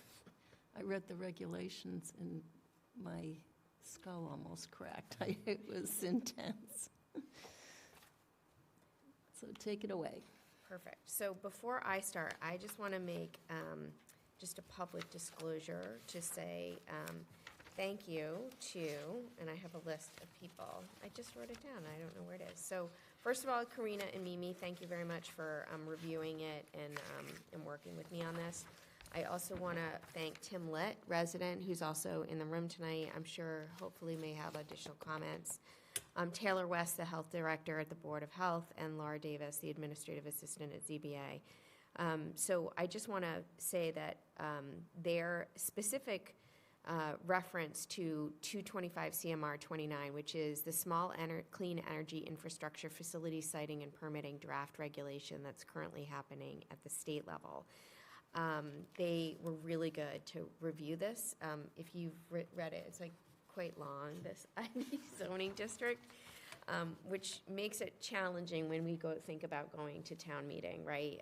We have a pretty robust zoning change. I think where the majority is for the public in this public hearing, what this really stems from is, I really think it was Al's, Mr. Belniak's ticket for running was around this challenge for our current industrial park zoning, and that it was really antiquated, is the best way to put it. And so there was a really popular gym that had to move because it didn't have the right to be in that because of our zoning. And so the impetus was really from the zoning board to try and be proactive or reactive, but really start to think about the zoning in our town.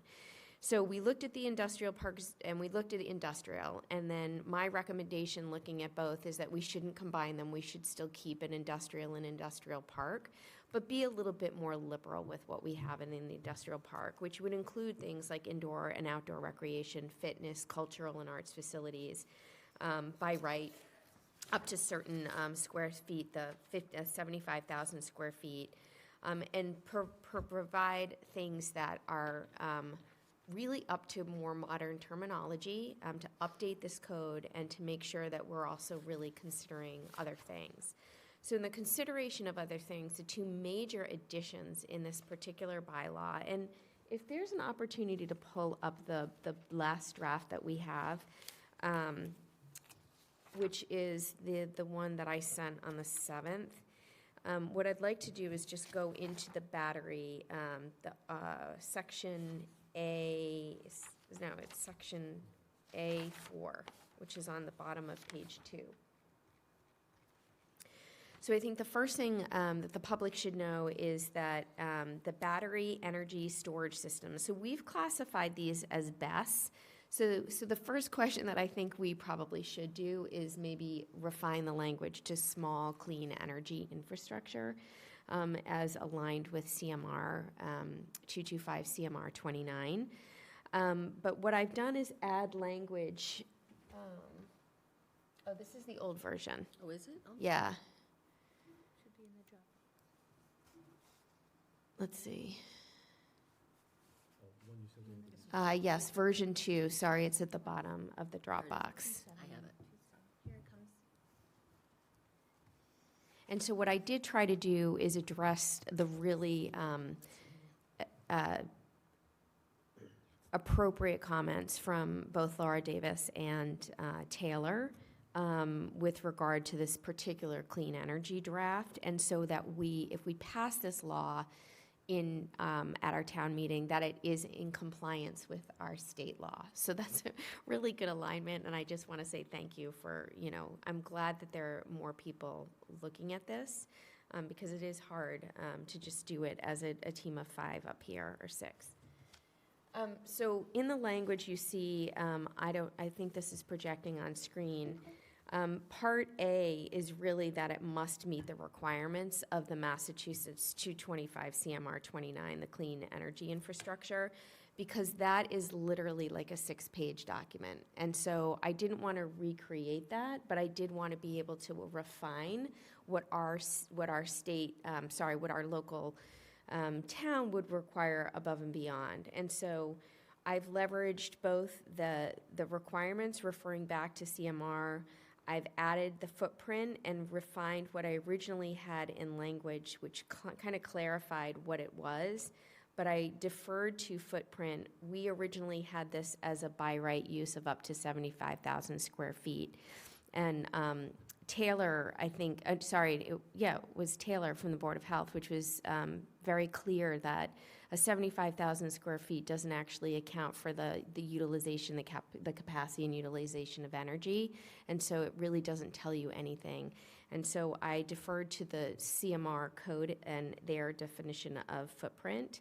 Of course, I've used BESS throughout here, but I think the question is, to refine it. I know we originally started with BESS, and so I was a little, torn over the weekend how best to go.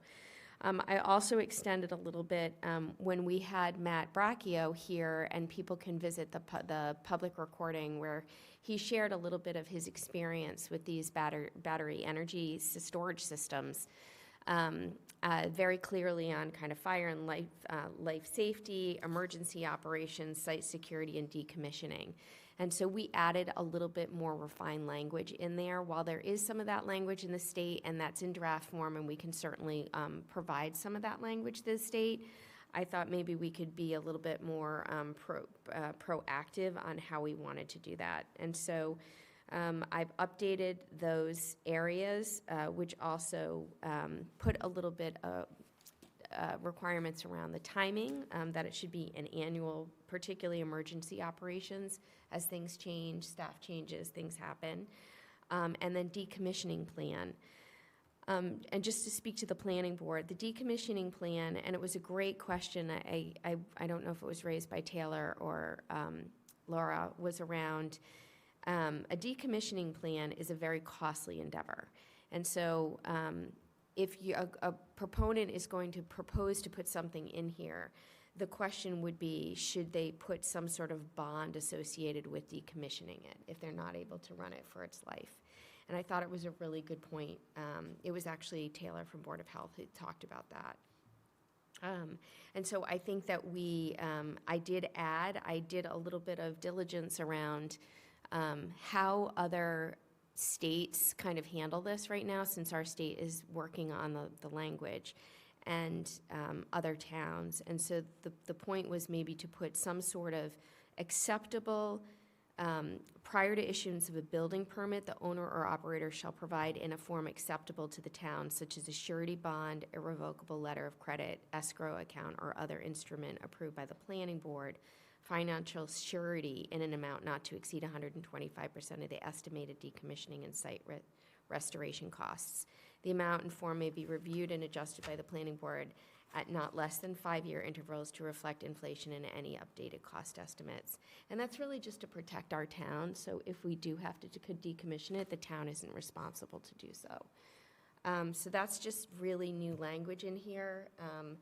I can continue through the IP, for the public who might not have a chance. I think these are all posted on the website. But the goal here is to, again, expand the industrial park. We've also included data centers. And this is an addition through a special permit requirement. And a data center, as we all know, and if many of you are in the workforce, AI is a real thing, and AI uses quite a bit of resources and electrical, water, and other town facilities. It is in reading documents and town guidance and recommendations is that towns are proactively thinking about their data centers and making sure that there's a law or laws and zoning that help define what a data center could look like if it was allowed in your town. You can't say never, but most data centers are literally hundreds of acres, and they're being put in swaths of land in New Mexico and Arizona and Virginia. I'm not sure we have the volume of land for this, but in case there is an opportunity for a proponent to come in, we didn't want to be caught unprepared. So we've put proactive language around data centers, and this is really where I want to commend Tim for his partnership and helping write this. So thank you, Tim. You've done this quite a number of times with the planning board and helping to write things. Your input has been very, appreciated. In this, it's a pretty extensive special permit requirement specific to data centers. I know we had Zoning Board of Appeals here. This would be data center would be a use by special permit by the planning board, while it would be included in the special permit requirements are town code. I have specifically called out that it would be a planning board permit requirement versus a zoning board because of the intense regulations required and the need for external consultants to validate those plans. I thought that was the most appropriate way to go. So I want to invite the public to read it. It is a lot, but I do think it helps to address the original concerns that were raised by the public around we don't have enough modern language and uses allowed in our industrial park. It's also proactive enough to be able to prepare us for data centers and these energy storage facilities. So that is my overview. My intention is to pull together a presentation for town meeting, which hopefully simplifies this. It's a very dense article, so I'm not sure how best to simplify that. I'd be receptive to recommendations. But I think at the end of the day, the article replaces the current IP Industrial Park District section with updated regulations that set clear performance standards, permitted and prohibited uses, and dimensional requirements while newly regulating data centers and battery energy storage system. It establishes special permit criteria and safeguards to manage environmental, infrastructure, and neighborhood impacts from larger scale industrial, commercial, and digital infrastructure uses. Thank you. Perfect, very good, thank you. Take a drink of water. Mr. Maria? Maureen, I don't know how you top that. I mean, it is so dense. I went through it, and I felt like I could really only grasp a little. When I went back to look at our current zoning looks sad compared to what you've come up with. So it's really proactive, anticipates the future, solves the problems, incorporates, you know, some of the other pieces that others have been worried about, and you've engaged the boards and citizens. It's just remarkable. So I still need some time to go through it, so I don't have any specific questions, but thank you for doing this, and I think it's a terrific start. It's probably the end, too, because I'm not sure who can top this. I'm not sure anybody can top this. I hope that we hear from the public, you know, and like during this hearing process. It's remarkable, so thank you so much. Mr. Belknap? Thank you. Marty, excellent work. This is awesome. Just a couple of comments or questions, more just for my own clarification. In that decommissioning portion, and also thank you, Mr. Litt, for all the input that you've provided here. Like the numbers you cite, like the 125% in the 5 years, are those in line with like regular the things you've come across, or are we being conservative or over-conservative or under-conservative, or is this like right about what you've been seeing? So this is like the conundrum I have. Like, this is where I struggled on two parts. Was one, do you do it at the issuance of a building permit? Because this is you know, is it a bond or is it just a proof that you can pay? You know, and then I left it kind of wide open for the planning board to determine so that it wouldn't be overly financially burdensome to someone trying to do this. And number two was the numbers. So it suggested anywhere from 100 to anything above. And I thought 125%, so that's a Marnie suggestion. Typical is around 100. And then the language for the 5-year intervals is to reflect just trends in economics. And so that is also just a recommended timeframe. Just to index it. Okay. Index, yes. Yeah. Thank you. My one concern for asking is the first part you touched upon, is do we do it proactively in front or after the fact? And while I'm not sure what the appetite is for small clean energy infrastructure siting in Southborough, my thought is that if we do it up front, it might be too much of it might be too steep for someone then to consider and then pass and go somewhere else. I don't have an answer. I'm just thinking out loud with my reaction to what I'm reading. So the other, I think I only had one other comment here. And we did just have the BES approved through the zoning board. So It there was. It has to this- come here. Oh, it for has to site come here. plan. Okay. Yeah. They're approved for more than one use on a lot or something. But that wouldn't be subject to this, obviously, because that's before this bylaw is passed. Yeah, well, they haven't filed here yet. Oh, okay. I didn't have any other comments because I think we've seen some of the changes that ripple through. So again, excellent work. One other sort of comment is for certain sort of updates at town meeting, people have been able to approach Beth at my Southborough to kind of get a layman's interpretation of what they're about to see. I think for something this dense, we should probably approach her and even offer to help. Well, I mean, obviously she has to maintain her own editorial independence, but just to help explain what's here. And then when you start moving to frame out the text into a presentation, if you want a thought partner on how to do that, I'm happy to try to de-dense this for. Yeah. Awesome. Thank you. That's it. Thanks. Great Thank you. recommendation. Were you going to answer some question, Mr. Litt? Woodland Road, and I was going to make 2 comments. Oh. First is on the bond for battery energy storage systems. I think you mean greater, not less than 5 years. That's to say you want it to be reviewed at least every 5 years. At not less than 5-year intervals. That means that you can go, 10. I think you have that backwards. Every You want to make At sure not that, you want to less make than 5 sure years. that no more than 5 years elapse before you look at it again. Isn't that what, not less At than not 5 less years? than 5-year intervals. You're saying the interval can't be great, Can't be less than At 5. not, it's kind of like a double negative, at not less than 5 years.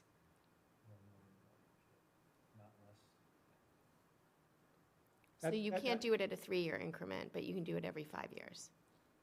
But does that I- allow for but 10? that's, but it could be 10 years, or it could be 20 years. That's not what you want. You want to make sure that that someone looks, it doesn't go 5 years, more than 5 years without being looked at. 5-year review, So no more than 5 years. say it clearly, 5-year review. Oh, but it could be. You know, they tell you I see not what to use you're saying. double negatives in school for a reason. Yeah, yeah. You know how much I looked at this stuff? I- Okay, I the can amount imagine. and I've done these form things. may be reviewed and adjusted by the planning board at 5-year increments. Not greater than? Not greater than. Not because greater If there's a than. reason to look at it in 3 years, you still want to be able to do that. Yeah. You know, if the whole thing turns purple or something. Okay. The other thing is that if you look at section 9K6, Marnie, you expanded a note that I had put in for things that could be considered in granting a special permit. Mhm. I think I sent you a follow-up email that didn't make it into the edits here.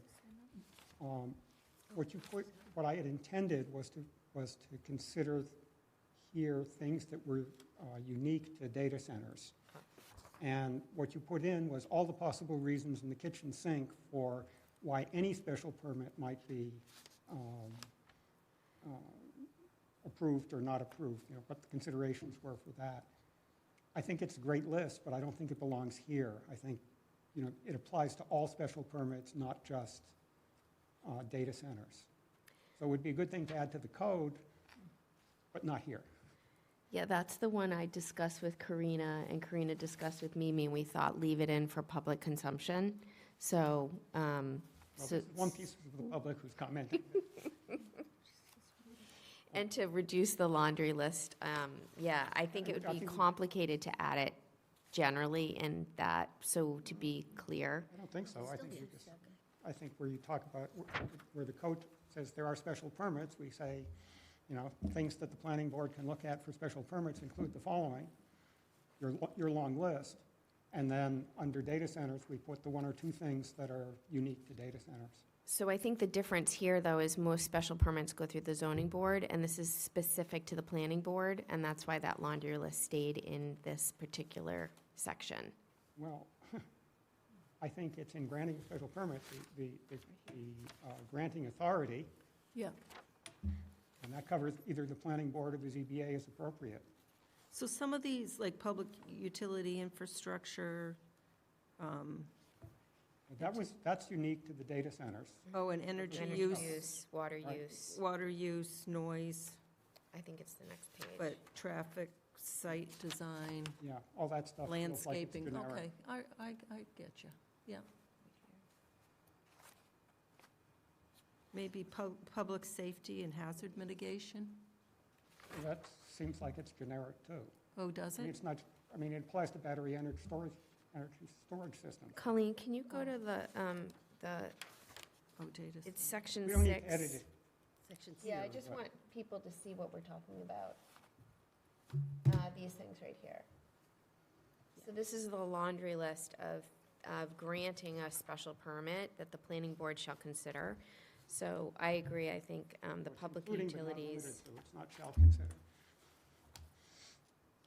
Yeah, so Yeah, some- I'm sorry, you're right, I did do shall consider for these. So, I mean, I think the 2 reasons to split it out. One is that it helps provide some context in general, not just for this. And the second thing is it makes this shorter. True. Yeah, so So I- some of the, this will require site plan also, and Yep. some of these, like landscaping. and Are redundant. Traffic and site design are kind of in site plan anyway. So maybe we just keep those first four, eliminate traffic.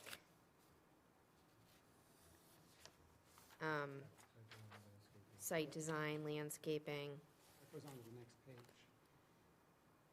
Yeah, actually, most of the rest are germane to just about anything, and not specific to this. Yeah, this is my fault, because I did the first four, and I put ... because I needed to think about it some more.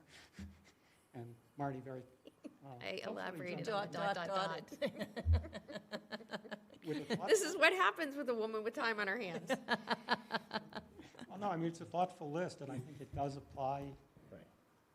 when any granting authority is looking at special permits in this domain. I just don't want to single out data centers.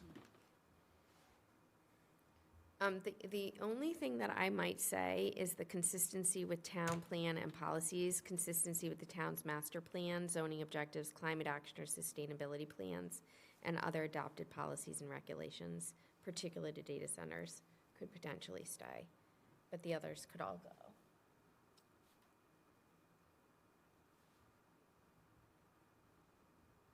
The back half. So I can make that red line edit for the next version for your people to review and share. Thanks, Tim. It's not that I didn't hear you. I lobbed it. Okay, Thank you for all your help. no problem. Easier here than on town meeting floor. Yes. Bernie, would those be eliminated totally or put into another section of the code? They're kind of in another. Yeah, I think they are sort of in sections. Not in that There are, exact yeah. wording, Yeah. but, yeah. But imply in the context of Yeah. other sections. Yeah. Okay. So we're only going to maintain 5 of them, 5 of the 10. 1, 2, 3, 4, 5, 6, 7, 8, 9, 10, 11, 12, 13. Oh, we're going to maintain 5 of the 13. Look, we eliminated 8, Tim. Thank you. Makes it a whole page shorter, I think.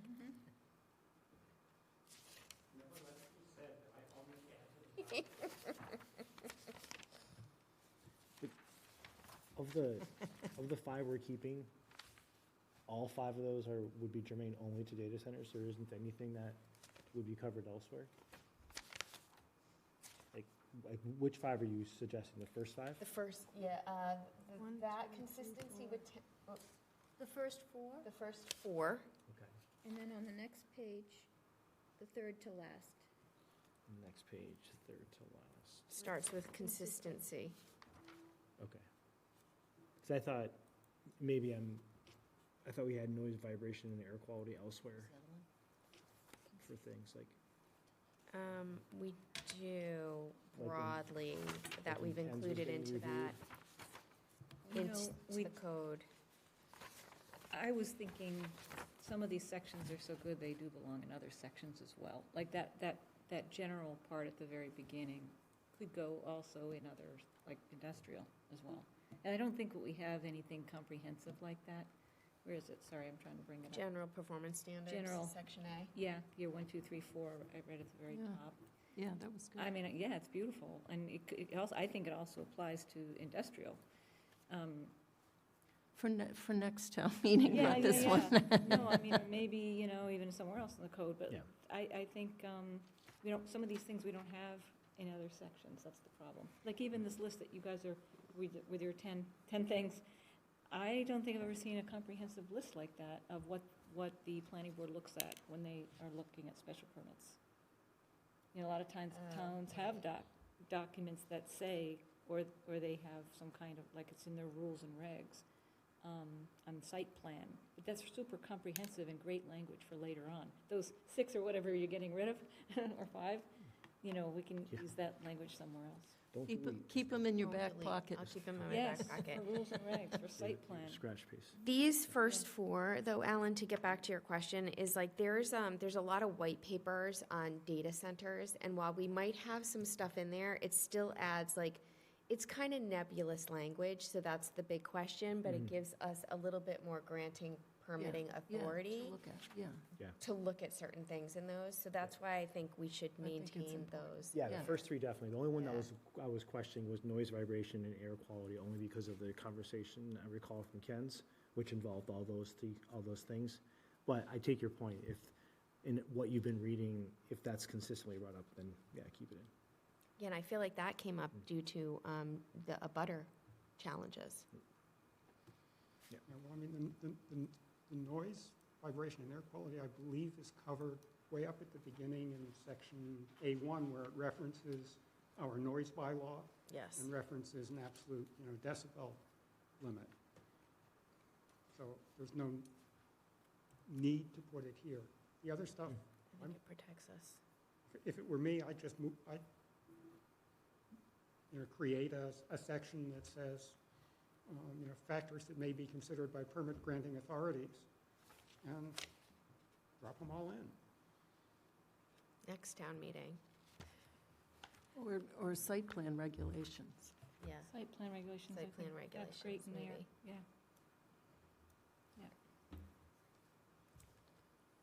Anyone else? This is great. For attendees, nobody. It's gone through a lot of iterations. And I think it's very dense, but I think it's pretty easy to understand that it's expanding the uses and bringing them into this century. Like, Yeah. If you look at some of the ones that we had, the place for the night watchman. I think when we explain it, that's what we have to lead with. Like, this looks like a lot of text, but the reason there's a lot of text is because we're changing a lot, because this thing is so old. Yeah, yeah.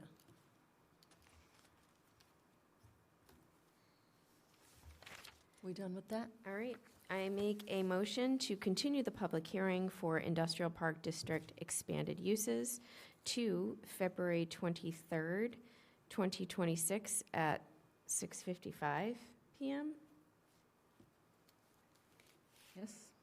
10 minutes Oh, after. 10 minutes after the other one. Yeah, I think that works. Does that work? Okay, I second. We have a motion and a second. Any further discussion? Seeing none, all in favor, Latrell, yes? Houlihan, yes? Demiria, yes. Belniak, yes? The next item on the agenda is a public hearing. 55-plus housing bylaw update, Yes. and we have a hearing notice to be read.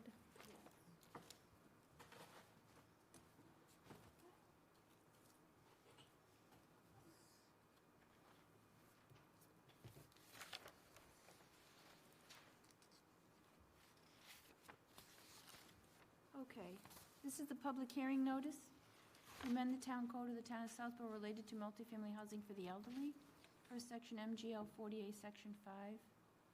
The planning board of the town of Southborough shall hold a public hearing on Monday, February 8th at 7:10 PM in the McAuliffe Hearing Room, 17 Common Street, Southborough, Mass. And via Zoom to consider amending the town code section 174-9 special permit requirements, H1, and section 174-2 definitions in various districts in section 174-8.2 to section 174-8.8 related to multifamily housing for the elderly. These hearings concern amending section 174-9 special permit requirements H1, section 174-2 definitions in various districts in sections 174-82 to 174-8.8 to update the town code regarding multifamily housing for the elderly 55+. A copy of the proposed zoning amendment may be viewed at the planning office at the Southborough Townhouse during normal business hours or at the Planning Board Agenda Center at www.southboroughma.gov/agenda center/planning-board-29.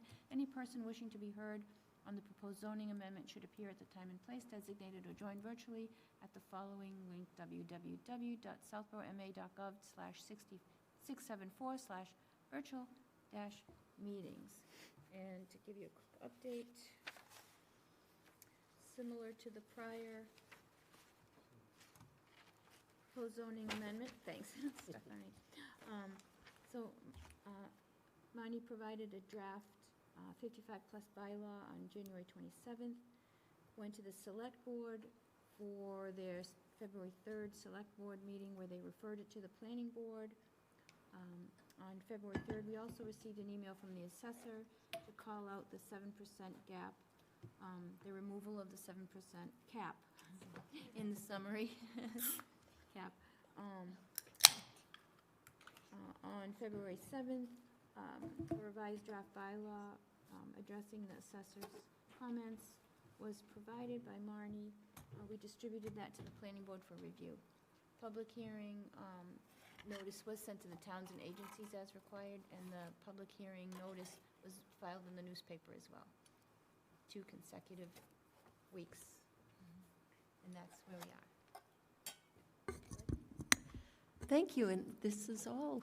So, Ms. Houlihan, our zoning guru. Thank you to the members of the public. So this is another warrant article that you'll see at town meeting. And this is, basically, this article updates the zoning bylaw to modernize, that is the theme of the night, and standardize provisions for independent multifamily housing for seniors, 55 plus, including new density, design, affordability, and compliance requirements administered by the Zoning Board of Appeals and Planning Board. It replaces outdated language called housing for the elderly and definitions with independent multifamily housing for seniors 55 plus across the code to better support age-restricted and income-restricted senior housing that can count towards the town's subsidized housing inventory. Additionally, this recommended zoning change eliminates the town's 7% cap that currently exists for 55-plus housing stock. So that will be removed with the approval of this town warrant article. So this falls in 174-9 special permit requirements, H. And I want to thank Ellen and Doug from the housing. I'm going to get this wrong. I know I've changed it multi-time. Yes. Thank you. And Mimi and Karina, as they've also reviewed and provided feedback. This has gone through multiple iterations prior to becoming a topic of a public hearing. I think overall what the intention of this is to do, as I just said, it's really to modernize the language. It's to remove the word elderly from our zoning and really just call it what it's called throughout federal documents is housing for seniors, parens 55 plus, close parens. It's really to try and promote the socioeconomic diversity and also, as I mentioned earlier, to include in our town subsidized housing inventory. We would look to provide that a minimum of 12.5% of the total units be designated as affordable to lower moderate income households at 80% of area median income. And then there is a provision in this particular bylaw where fractional unit payments. So we know when calculating a 12.5%, you can't build a percent of a place for someone to live. So that we would ask that a monetary payment in lieu be calculated based on the fractional unit remainder, so that the Board of Trustees of the Affordable Housing Trust, that I will use the acronym AHT, will be able to collect that monetary payment and leverage that funding. So I think at this point, the bylaw is pretty straightforward. I mean, the length of it, it's about a page and a half for anyone looking at it online. We need to do a couple of things in this bylaw. We need to amend the language to modernize and standardize it. We need to add some of that provisions for the subsidized housing inventory and the monetary payment in lieu. Not in lieu of building, they still must build, but if there's a fractional component that they can't build a second unit for or third unit, they would pay the difference, but they would minimally be required to meet the minimal threshold of 12.5%. And also, this changes the definitions section, 174.2B. So we would remove housing for the elderly and remove nonprofit community housing organization. And we would be adding new definitions, which would include independent multifamily housing for seniors. And we would be replacing any language referring to, what was it called again before? Shop C. Shop C, yes. We would remove any Shop C language and replace it with the Board of Trustees of the Affordable Housing Trust. And then the final action would be on 174-82 districts. We would be removing, again, the language, multifamily housing for the elderly owned by a public or nonprofit community housing organization, and replacing it with independent multifamily housing for seniors 55 plus. That's my overview. I don't know if Ellen or, I know we'll go through planning board, but I don't know if Ellen or Doug are with us tonight.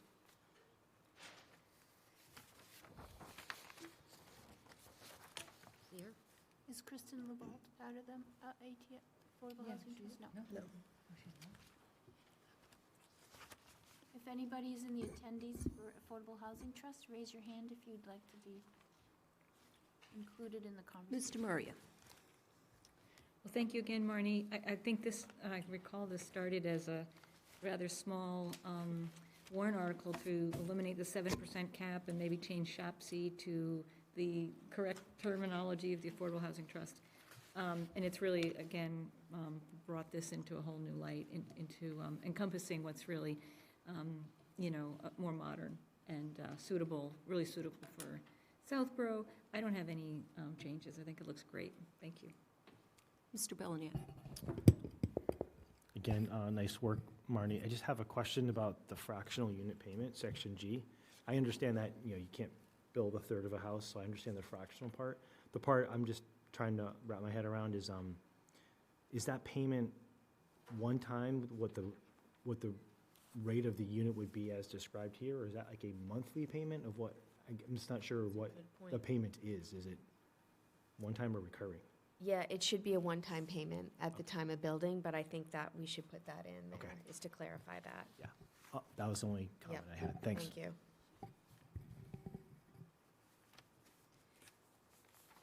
So the Board of Trustees of the Southborough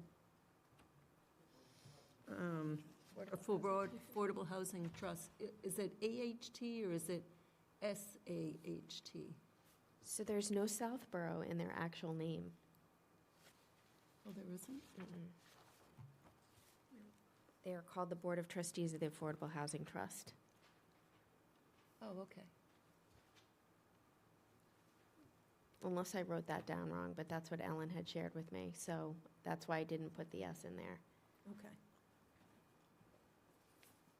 I just saw it different ways at different times. I just want to make sure that it's consistent. I can connect with Ellen too if they're not here, just to make sure that's right.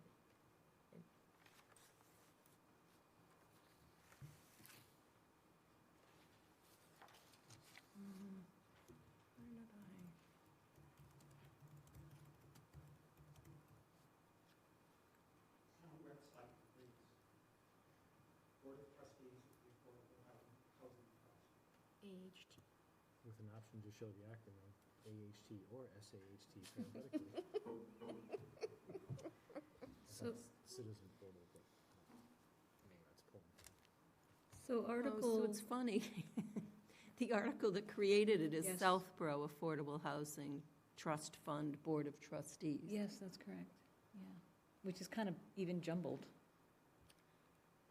I mean, Southborough's there, but then it's Board of Trustees is at the end, and in the committee today, they're putting it at the beginning, I think, right?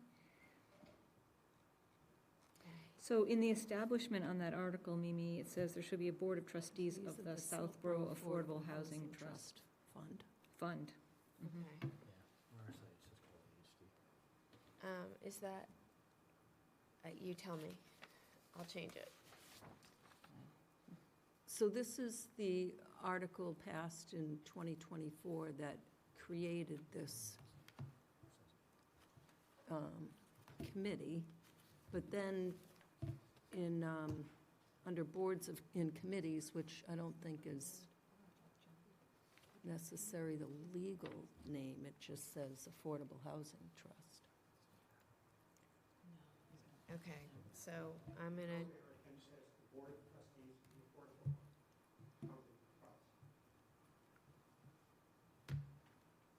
There shall be a Board of Trustees of the Southborough Affordable Housing Trust Fund.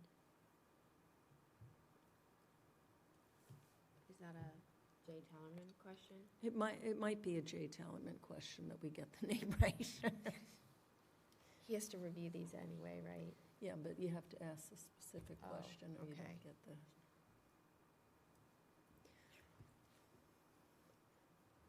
That was section 5, article 5, 6, 13. Yeah, It's a very jumbled thing. it is. I mean, to me, it's either AHT or SAHT. Okay.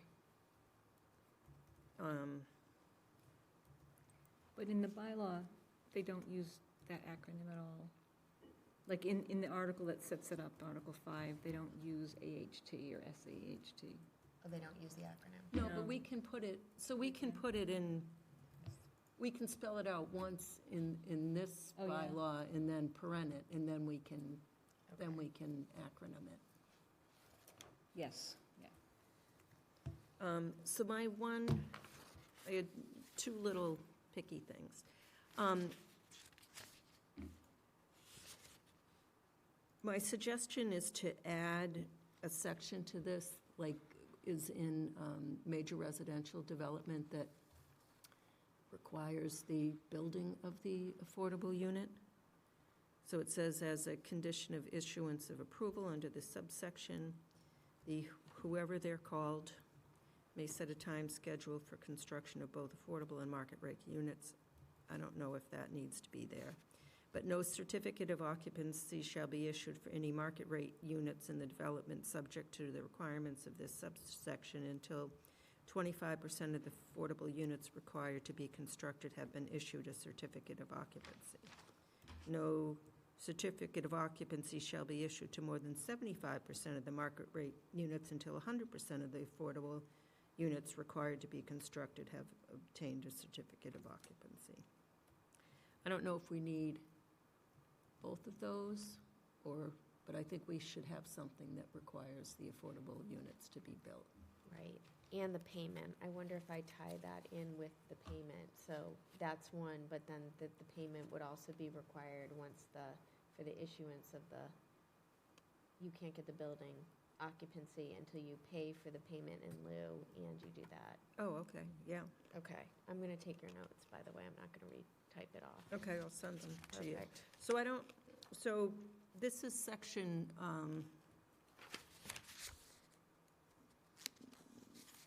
a section from major residential development.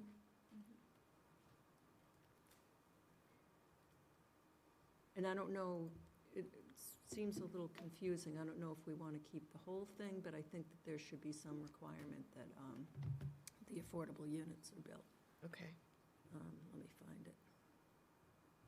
I might try to streamline that language, Yeah, but then if I won't change the context, but streamline it. And we Yeah. can always revisit residential development in a future. right. I just think it's important that, I just pulled it out of there. I don't want to change anything under major residential development. I just think it's important that there's some requirement that Yep. those affordable units get built. Where is that? Alternative methods of affordability, No. number 5, 174.13.2. Oh, I have it somewhere. E5.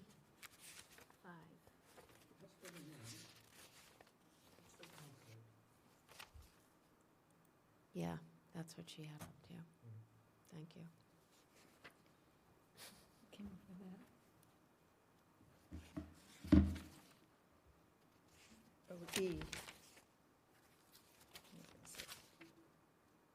Oh, E, oh, E5A? E5.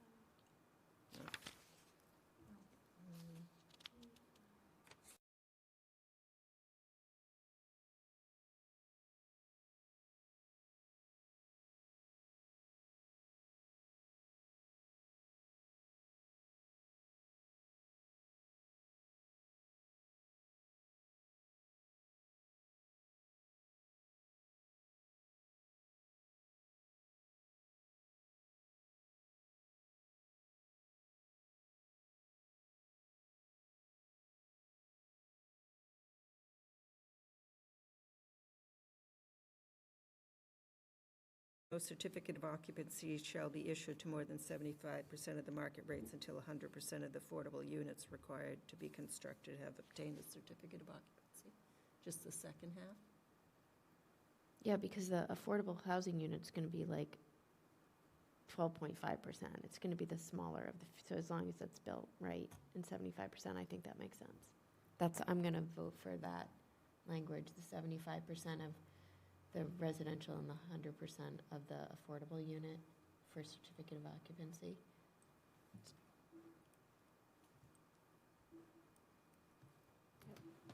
Yep. I wonder if, can we Say find the- that language up? Can you put this up, Connie? Go to 174, Want the town code? Yeah.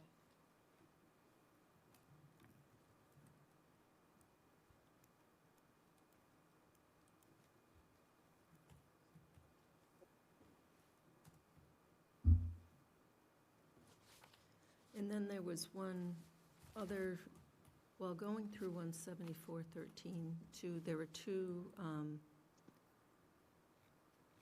oops, wrong one. There were two references to housing of the elderly. Oh. I thought I found those. 174.13.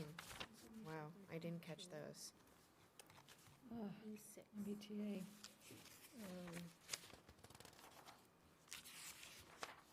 Now, which was that? 174.8? In major residential, 13. Oh, 174.13. So under 174.13, oh, did I write this? Oh, major residential. B? Yeah, 174.13, 2D5. Okay. So remove housing for elderly and replace with independent multifamily housing for Yeah. seniors. I missed that one. And 174.13, 2D5B, same thing, remove Okay. housing for elderly. I'll add those into the districts. Oh, it's not districts. That's in 174, so that'll be an additional. Can we do I can that? send these to you. Can we do that in the public hearing? So, Because the public hearing, I didn't specify 174.13. So we're removing that multifamily housing for the elderly from all the districts. So I would think that moving that language from, oh.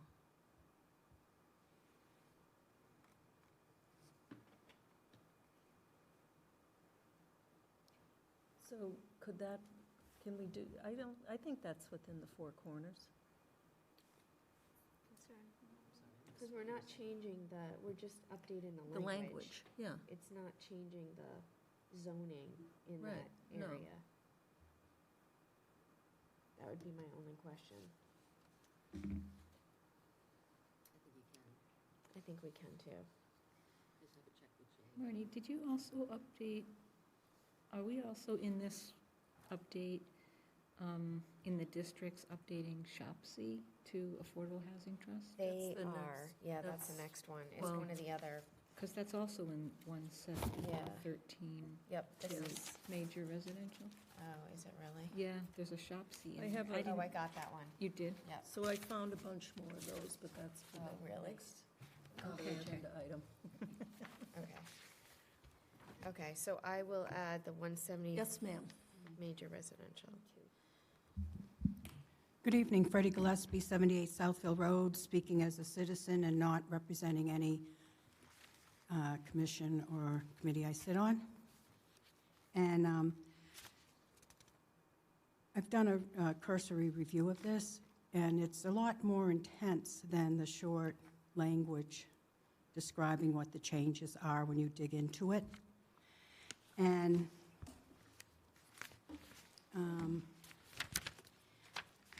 maybe at the next hearing, I can give a written review of some of the things I'm just going to go over briefly.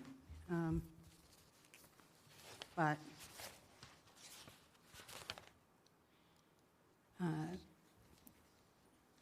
My initial review went pretty deep into, one of the concerns is there's no cap on the amount of units that we had in the past.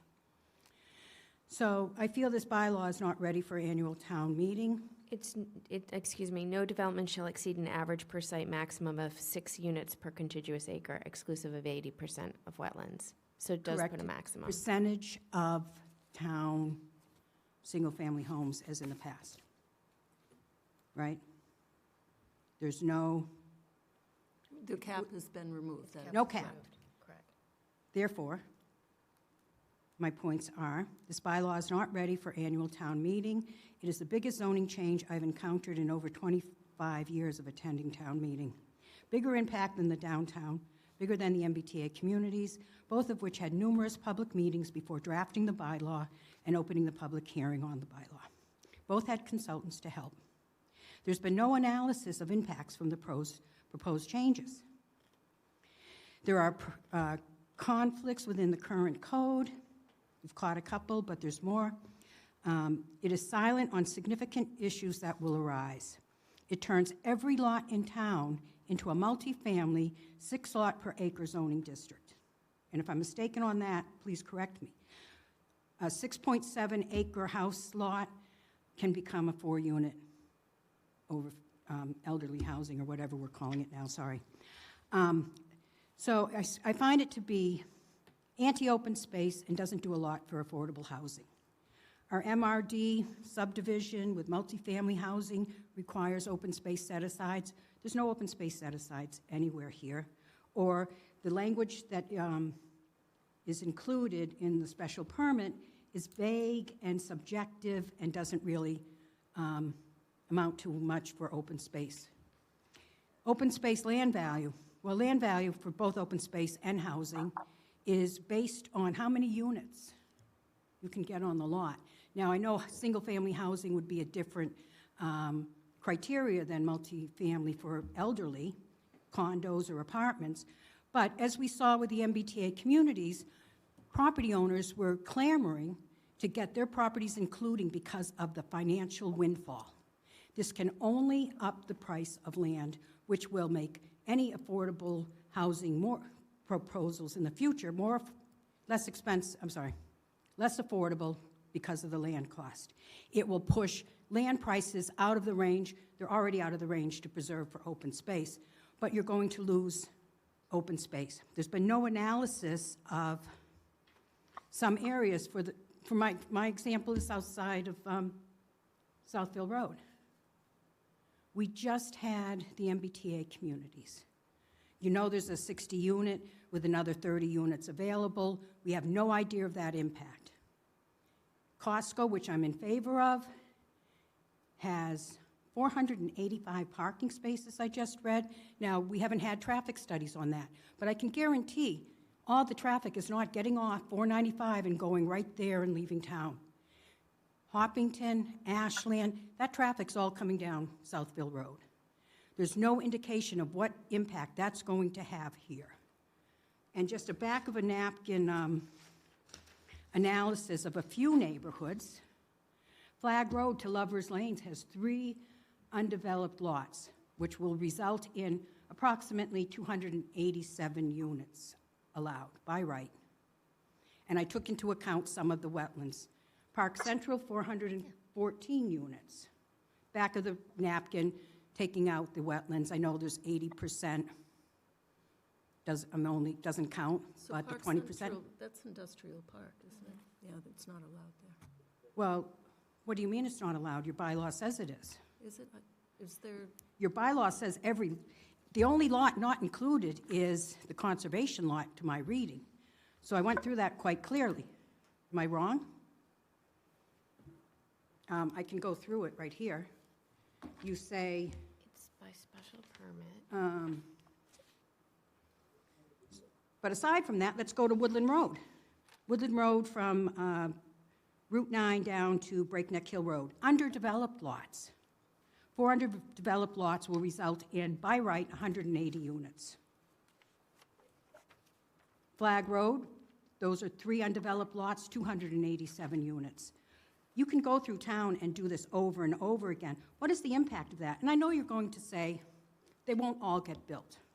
But one thing I know about zoning, and I've been to numerous zoning conferences and workshops, you zone for what you want, not for what you don't think you're going to get. So if every lot in town becomes a multifamily 6-unit lot, what is the impact? Has anyone considered that? And then I have more concerns about, sorry, my voice is getting that nervous, shaky, but I went on to the affordability. It says, designated as affordable to low or moderate income households at 80%. The way I read that means 80%, not lower. Not that we're mandating it, but it should be up to 80%. What if a nonprofit builder wanted to build? He's stuck at 80%. He can't go lower per the bylaw. Additionally, it's 12.5%. This is going to reduce anyone trying to do a 40B at 25%. Why isn't the town where they have the Affordable Housing Trust Fund that has over $1 million in their account, why not look for another 12.5%, not from the developer, so it's not going to hurt them, but to require the ability for the town, the Commonwealth, a nonprofit, anyone that has allowed to purchase or rent 12.5% at 30% median income, whatever they want to subsidize it at. So they can purchase the unit, and then you have to have it in the condo deeds, if these are condos, that allows it to be rented out, so the town could then rent it to somebody even as low as 30%. Or resell it at a lower, and if it's rental, that the town can, through the housing authority, rent the units out to low-income people. That's not anywhere in here. This is 80% median income. I also have a problem with the repayment. It's, what does it come to? Median income times 2, so it's like $200,000 is what they're going to pay the town for a unit that they're going to be selling for $800,000. You know these over 55 or 800 and more.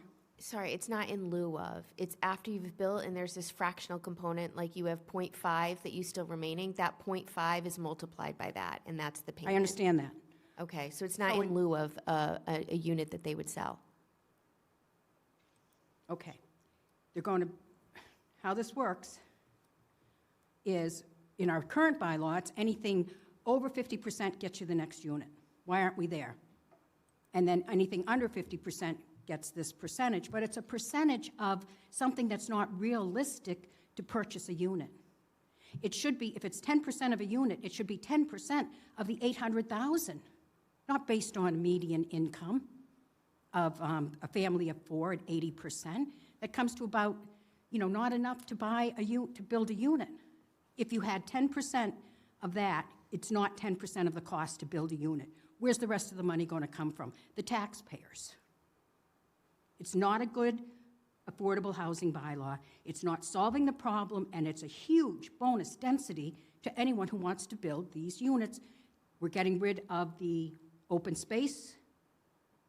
There was no open space. There is no open space, right? There wasn't before either. There was a cap so that other properties might be developed into multifamily with open space. Who's going to do that today? If we're going to revamp the bylaw, let's look at the whole thing. MRD doesn't work. It doesn't have enough benefits for a developer. Why not look at the whole thing? This here, turning every lot in town, my 0.67 acres becomes a 4-unit property? Does that make sense? I know there's constraints based on setbacks and septic. A lot of times when you have enough land, it becomes more affordable to do more innovative septic, small wastewater treatment plants. But has anyone looked at all of the undeveloped land in town and how many units you're actually proposing that we develop this town into? And yeah, not everyone's going to want to go for over 55, but I also have a question about that. Why is 1.2 units per acre for a non-over 55? There's no size requirement? Federal requirements. What? That's federal. That's federal requirements on a 55+. So we're turning this into, why did we, is the federal requirement to take handicapped out as an allowed use? No, they define the criteria is that you can only put up to 80% or 85%, because of the, I had all that language. I can pull up that language. All right, so if that is the federal requirement, do we want to open up that? Is there a requirement on, we can't have a size limit? Before it was 3 bedrooms. Now, is there any requirement here that the affordable unit isn't 900 square feet and the rest of the units are 5,000? I didn't see that in here. So they can have a 5,000 square foot unit, condo, and one 900 square foot studio, and that's the affordable unit. That's what this allows, the way I read it. There's nothing to prevent that. There's no equity in the type of housing and the cost of housing and how many people will benefit from the 10%, sorry, the 12.5%. It's not ready. It needs a lot more work. Under the downtown village, it says the planning board is the special permit gifter, but then you put in language, where are you substituting it? Where it says substitute the major residential, got my terms mixed up. And I've just started cramming on this today, so bear with me.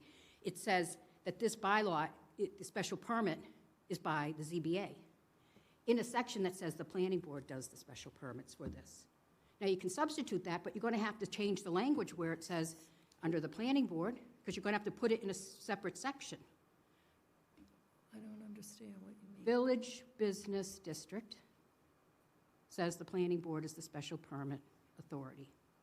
You can put this language in, Oh, I see. but where you're substituting it, you're going to have to make a new place. How many of those are there? You just found some tonight. The phasing of the building, I think that was an important catch because, what I've seen is some projects, they go on for years and they can have everything else built. I know it says that with the as-built, but what's the phasing really? There's just a lot of unknowns here, and I think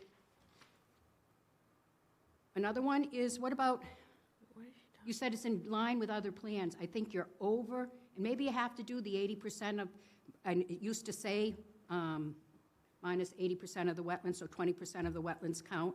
You're not considering the 20-foot no-touch, the 200-foot river buffer. These are unbuildable areas. Yes, they won't be able to build in it, but you're going to have denser development on properties that have wetlands and riverfront areas, and that's not in line with what our municipal vulnerability wants, where we need to keep our wetlands safe to absorb the water that's surely coming with the storms from climate change. So that 80%, that's in our bylaw now. I know it is, but it was capped. Taking the cap off means this is available everywhere, so every lot is now available. And it wasn't like everyone was looking to do this when there was only a few units left, right? It was first in. Right. Used it up, and then it was gone till we got more units, and then the next one. But it took decades to use them up.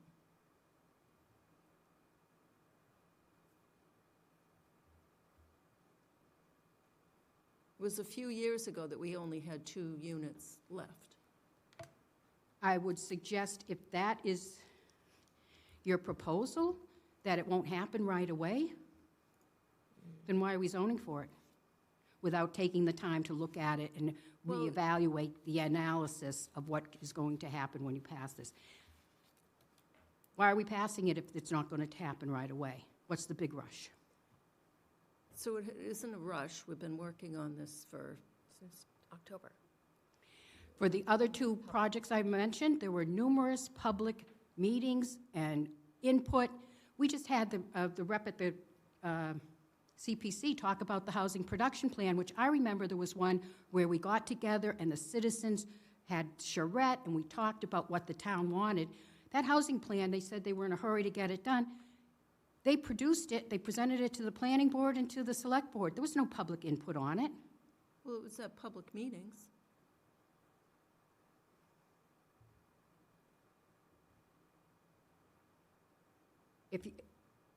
Well, let me ask my first question I meant to ask. Is this a 50%? Is this a 50% or because it's housing, or is it a 2/3 vote? Two-thirds. I'm telling you, there are neighborhoods that are very anxious about the push for housing in their neighborhoods, which has way more than what's been discussed now. What's been discussed up to this point, which got them very nervous, this has way more units available. And if we think nobody's going to use it, and that's your way to alleviate the fear I'm expressing, every single lot in town becomes 6 units. I want to be clear that it's not by right, it's a special permit. You keep saying by right, this is special permit. It's a special permit requirement. It's not by right. Okay. Special permit, am I correct that you can't, or is that different? That you can deny a special permit? You can deny a special permit. Based on what? If you, Not meeting that criteria. Discretionary. The criteria is so vague, as I said before, and subjective. It doesn't do much to protect anyone, I don't think. so I think so one, thank you for sharing your feedback. I think it's really important. I know we've been working with Ellen from the Affordable Housing Trust since October on iterations. We've been meeting and having discussions on it here at Planning Board since October. The goal really was to modify the cap and get rid of the cap by request of the Affordable Housing Trust. In doing so, we looked at the language here and we thought it was really, again, antiquated. So your feedback is excellent, and I really appreciate it. And I think something that I'd love if you have time to sit down, and if you've taken notes, I think we should revisit some of the things that you've mentioned, because I think we were on the fence as a team. You know, should we cap it? Should it be? I think there was a range of 3 to 6. We wrote in 6 for the opportunity to be able to have public hearings on this. So I think it's all, we have 2 months to try and amend it. What I was suggesting is, the 3 to 6, that's units per acre. Correct. And there's that. The bigger thing is that it's for every lot in town. Okay? Additionally, it's going to push housing prices higher because land prices will go up when you have that many units on every lot in town.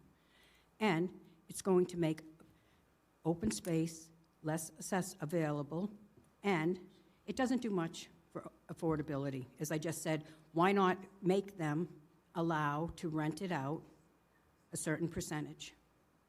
This will preclude people from going, and I'm just saying this, one of the things that we all know is that the population is aging. So over 55, 55, they're teenagers today. Thank you.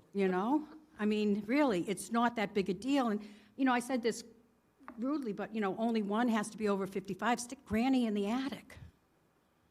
There's no limit on the size, the number of bedrooms. So I think that's state and federal law. You can't limit the bedrooms. Well, you can limit them to be the same size as the affordable units, right? We used to say that. We just didn't make them build it, right? You can limit how many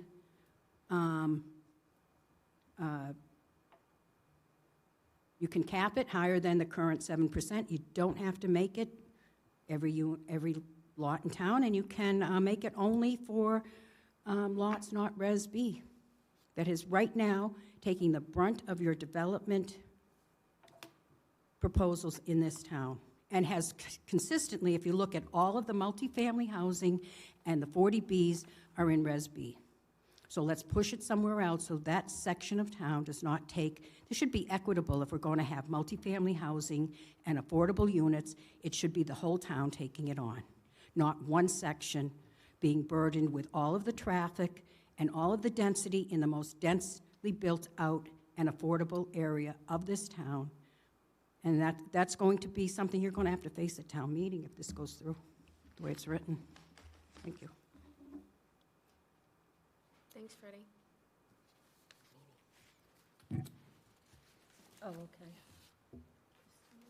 Okay. Kristen Laval, you Hi, Mimi, can you hear me okay? Yep. Okay, Kristen Laval, 12 Southwood Drive, also just speaking as a citizen. Wasn't planning on commenting actually, but after just listening to Freddie in the last, 10, 15 minutes of conversation, I could not agree more that this just requires more work, and Marnie, I appreciate you being open to further conversations.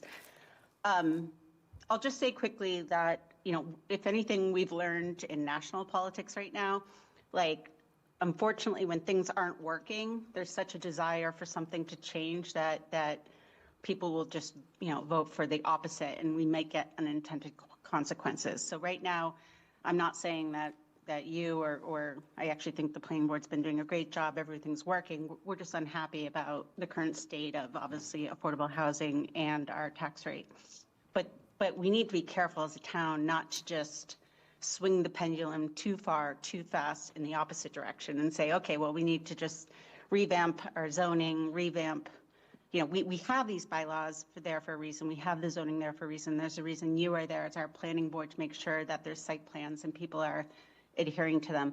I just want to I listen to Freddie. I value Freddie's opinion. And when she says this is a major change and I hear her, giving these open questions, I couldn't agree more. And I think this is similar feedback that I gave to the Affordable Housing Committee, and I'll give this now too, is that I commend every single person on both of these teams. Everyone has the best intent for the town, but right now it feels like we're moving really fast without a comprehensive plan for what do we consider to be our affordable housing plan moving forward, our over 55 plus plan moving forward, our multiple family housing plan moving forward, one cohesive plan that does take into consideration a lot of what Freddie raised in terms of, what's our density look like already in terms of housing and population? Where do we have open space? Where's open space really being challenged? What do people consider to be the definition of affordable? Where would we what types of projects do we want to pursue with our affordable housing funds?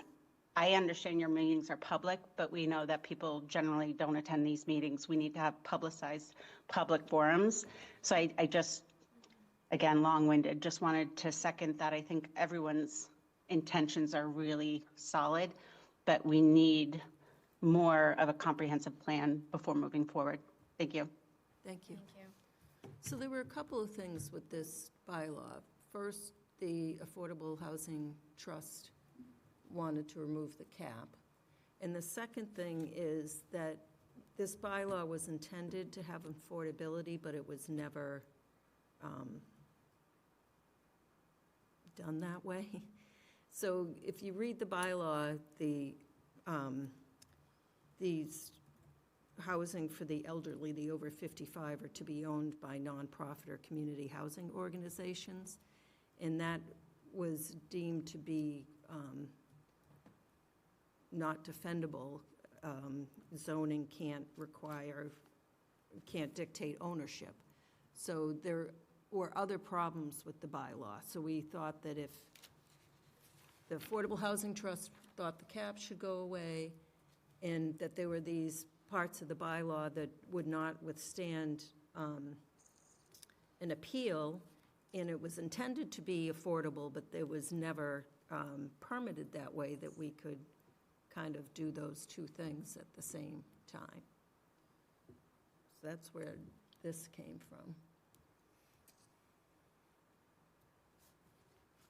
Yeah, I mean, I would say, I think there's definitely room for improvement. I definitely heard Freddie, all valid points. Kristen, I appreciate you staying to these late hours that we run our planning board meetings too, and expressing your concern. And yeah, I think it requires just to dial back, have a sit-down conversation, and really figure out, like, what is it that we really need to intend, and are there unintentional consequences? So I hear you loud and clear.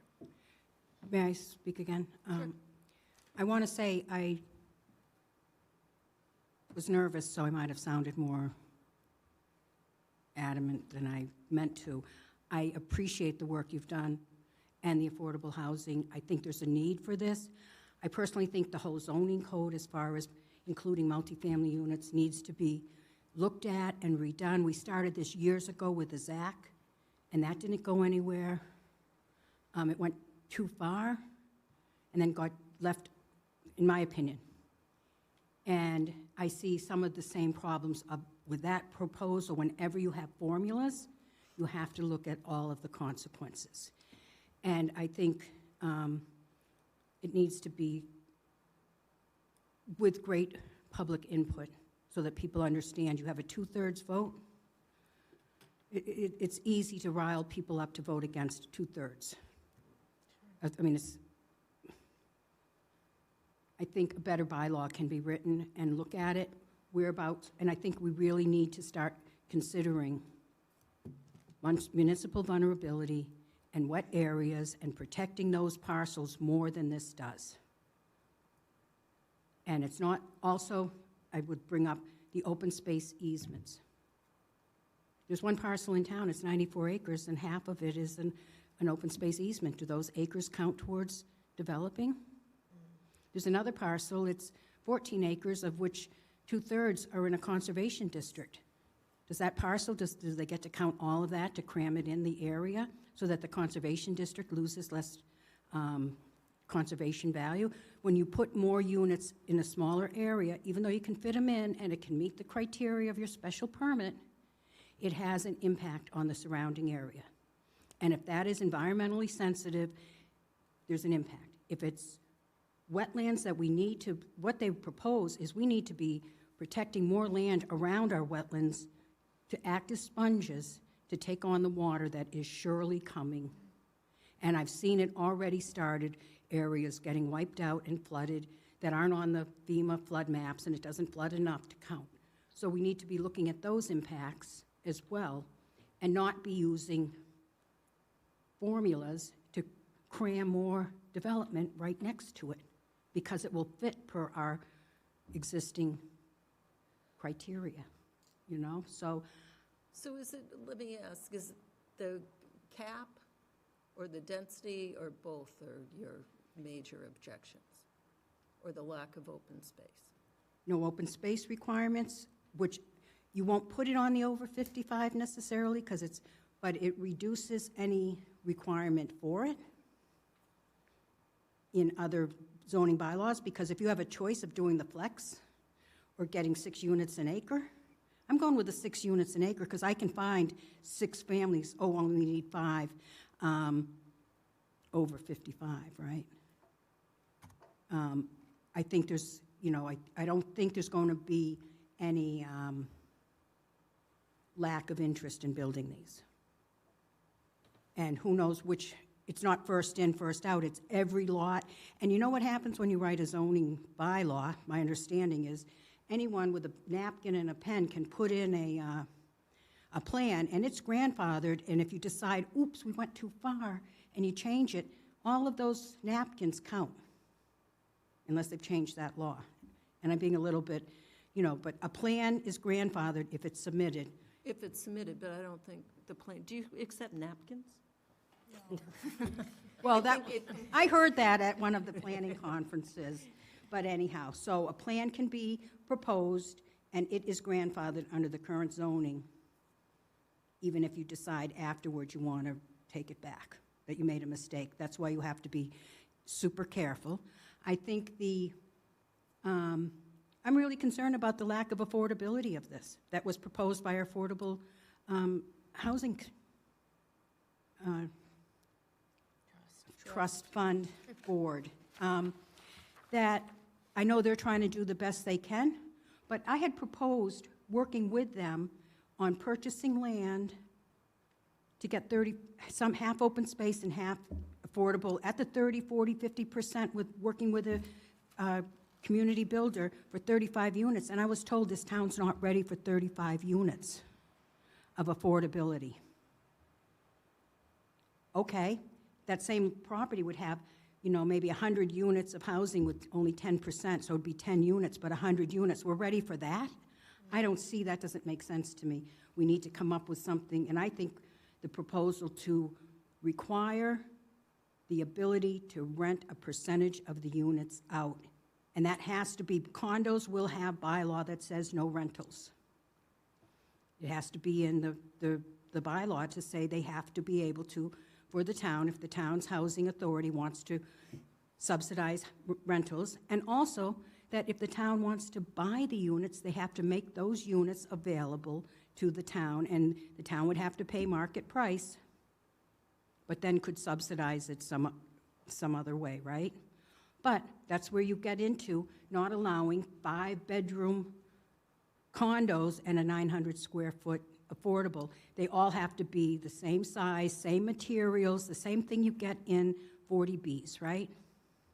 Yeah, And I understand our why. MRD does that, too. What? I think our major residential development says the affordables have. Somehow they never built any.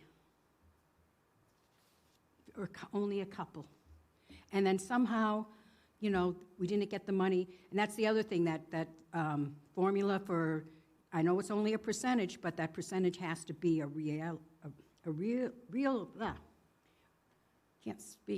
realistic price of what a unit would cost to build.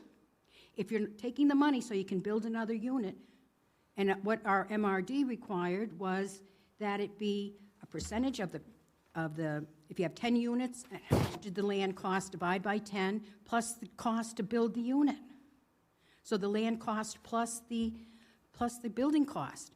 It shouldn't be a percentage of 80% of the median income for a family of 4 times 2. Well, the thing is that it's easy to find out that number. That's a set number, whereas what it costs to build a unit. They have to have presented a plan. They know what they paid for the land. They know what it costs to build the units. I don't think that's any harder than, that's realistic. Maybe they have to do a little more. If they didn't buy it, well, maybe you have to look into what the real value of the land is, if they already own it. Which, again, you're not even looking at how many underdeveloped properties there are. So there's a property I know, so on Woodland Road, 4 underdeveloped properties. You have a house and 10 acres. Person who had that house and 10 acres loved open space. He moved on. The next person might say, hey, how can I use this 10 acres? Because I don't really care about it. You add that up, that's a lot of houses. Look around town. Has anyone done a flyover? There's a lot of underdeveloped land. There's a lot of land that's available for development. So there's a push for housing. And you're also, I'm going to say this, all of your Route 9 and your industrial properties now become housing. And they were before, but there was a cap. We heard at town meeting, Selectwoman Kathy Cook talked about how little housing, how little business we have in this town. And I understand office parks aren't going anywhere, but we need to look at what is the next thing, because are we going to be just residential? If we outzone all of the residential, all of the business and industrial units to housing, where's business ever going to come from? And it wasn't that long ago, I'll just remind you,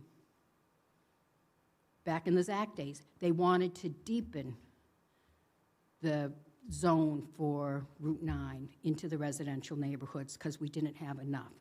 That was within, what, the last 10 years? Things change. Zach was a very long time ago. Was it more than 10 years ago? Yes. Come on. Anyhow, the point is, things change. We had COVID, businesses have changed. Are we never going to have businesses again? If we don't have any zoning for it, are we going to, I guess we can zone our residential areas into business and things like that, but you have to think about that when you take every single business area and zone it for residential use. So, but I didn't get up here to rehash what I already said. I got up here to say thank you. Thank you for your work. I know you worked hard, and I know that the affordable housing and your hearts are in the right place, but this isn't the right bylaw yet. Okay. Thank you. Thank you, Freddie. No more hands raised. Anything else? Oh, I would just like to add, I'd like to kind of get a little bit more involved. I was one of the naysayers at the beginning. I didn't think that we should be raising or removing the cap because the state considers it exclusionary zoning. Since then, I've tried to really become a little bit more informed. Inclusionary zoning isn't really where it's at either. That's not really working out for some communities. And the two comments that we've heard tonight are really some of the same comments that other communities are facing. So I do think it takes a holistic approach. So Marnie, if you need some help with this one, I'd like to help. Thank you. Yeah. Definitely. And thank you. Thank you for your thoughtful comments, Freddie and Kristen. Thank you. So I make a motion to continue this public hearing to 7 PM. The public hearing for 55+ housing bylaw update discussion. That's not discussion. 55 housing bylaw to 7 PM, 5 minutes later, on February 23rd, 2026. Yeah, I second. 5 minutes or 10 minutes? 5 minutes. 5 minutes, okay. I have a motion and a second. Any further discussion? Seeing none, all in favor, Latrell, yes? Houlihan, yes? Demiria, yes. Dolniak, yes. Oh, fine. The next item on the agenda is a public hearing, MCOD bylaw, dimensional table correction. Do you want to read the public hearing?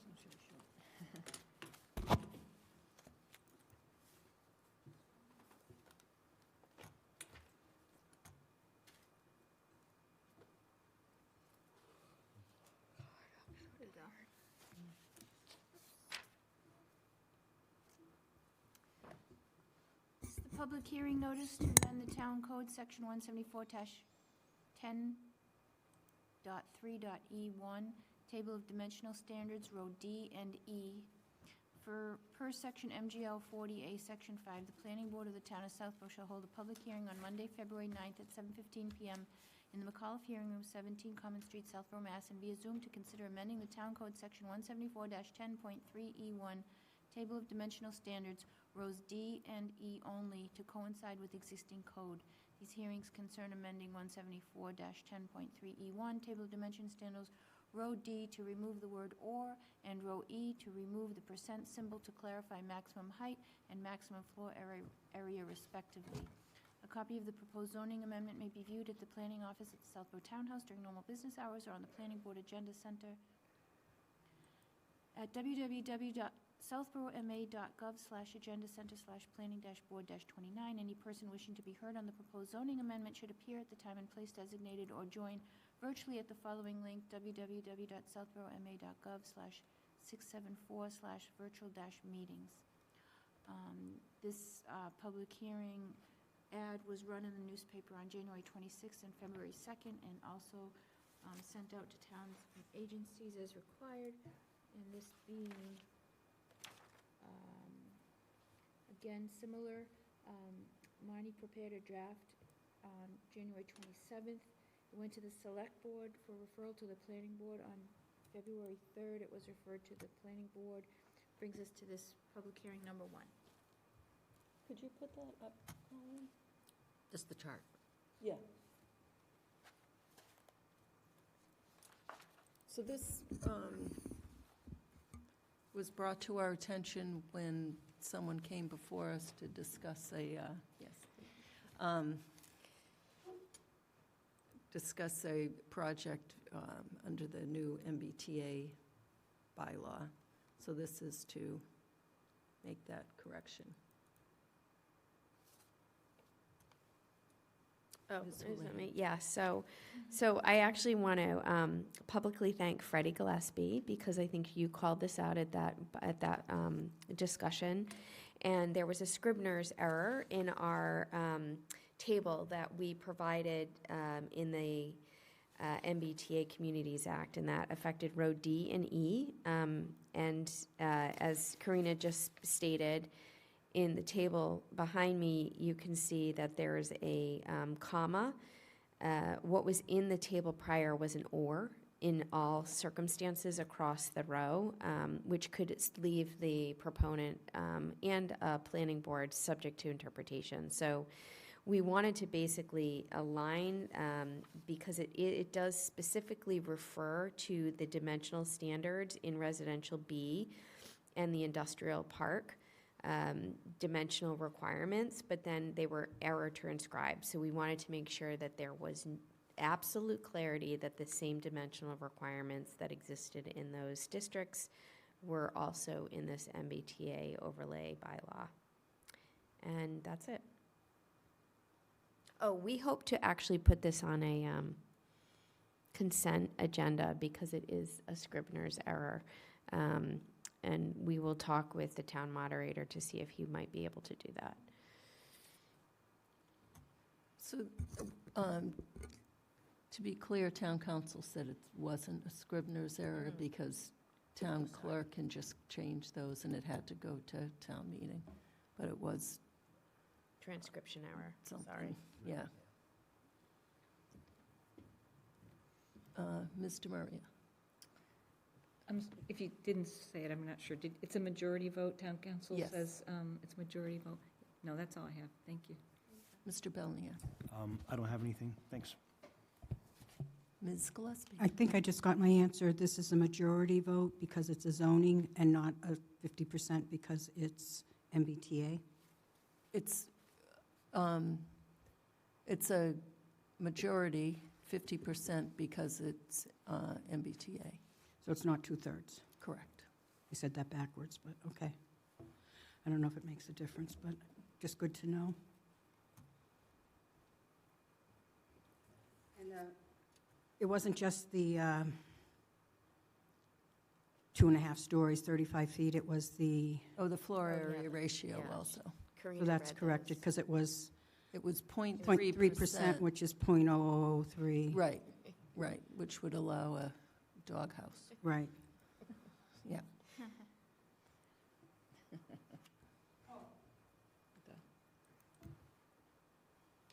I have a comment for future and also for the bylaw. When I was going through it today, I noticed, I was looking up multifamily units and definition, and it said in the MOCD. Said what? I'm sorry. What is this called? MCOD. MCOD. Well, I'm like, what's MCOD? And I had to spend like a long time looking it up, and I had people who felt that tonight's agenda was not clear. They had no idea where it was. They knew that it was going to be on, and it doesn't say what people are aware of is it's the, MBTA Community Overlay District. and MCOD means nothing to most people. And maybe in the bylaw, if you're going to use abbreviations like MCOD, there's parentheses and it says what it is, because that's in the definitions, the only place that multifamily housing is listed in the definitions. And believe me, you would think I would know what it was, but I didn't. I had to, and had to go through all of the zoning code to find out what that was. So it is spelled out in the districts. You're saying where is it not? If you go to the definitions, Yeah. 174, wherever, 174-2, the definitions yes. for zoning. Okay. And we go to, But somebody looking at an agenda, this should be lay language. multifamily housing within the MCOD. Correct. What's the MCOD for most people? Yeah. It just, do you have Well, to, so you have it to go is- to town meeting to change that, or? Well, it's listed as a district. So for the average citizen looking up multifamily housing, then now you say, what's the MCOD? And then you have to go look up a district. But most people don't even know that it meant a district, right? It'd be easier if it said what it meant, All right. because it's a definition. Right, just acronym expansion. Yeah, fair. Fair point. Thank you.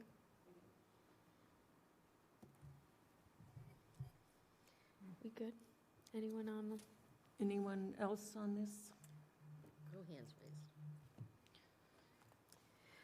I make a motion to continue the public hearing for the MBTA Communities Overlay District, parens MCOD, bylaw, dimensional table correction, to 7:05 on February 23rd, 2026. I second. I have a motion and a second. Any further discussion?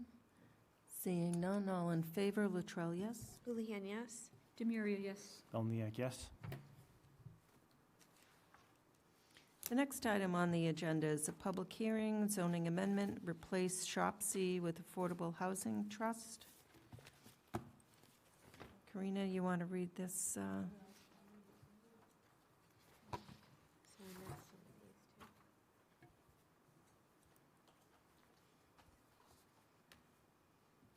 Okay.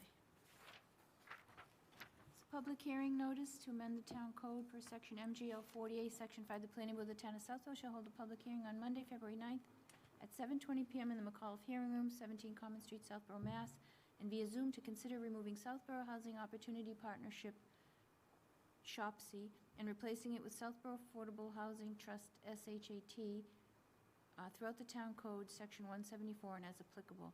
These hearings concern the removal of the term Southborough Opportunity Partnership Committee. Housing opportunity, parcel. Okay, it's not quite written there. Southborough Opportunity Shop C. The Southborough Housing Yes. Opportunity Yes. Partnership. Okay, sorry. These hearings concern removal of the term Southborough Housing Opportunity Partnership Committee from the town code and replace the Southborough Affordable Housing Trust in applicable sections of the town code. The copy of the proposed zoning amendment may be viewed at the planning office at the Southborough Townhouse during normal business hours or on the planning board agenda center at www.southboroughma.gov/agenda center/planning-4-29. Any person wishing to be heard on the proposed zoning amendment should appear at the time and place designated or join virtually at the following link, www.southboroughma.gov/674/virtual-meetings. The ads will run on January 26th, 2026 and February 2nd, 2026 as required. Town and agencies were notified as well. Sent the public legal ad. Again, similar, a draft by Marnie was received end of January on 27th, was provided to the select board, who referred it to the planning board at their February 3rd meeting. Brings us to this opening of the public hearing.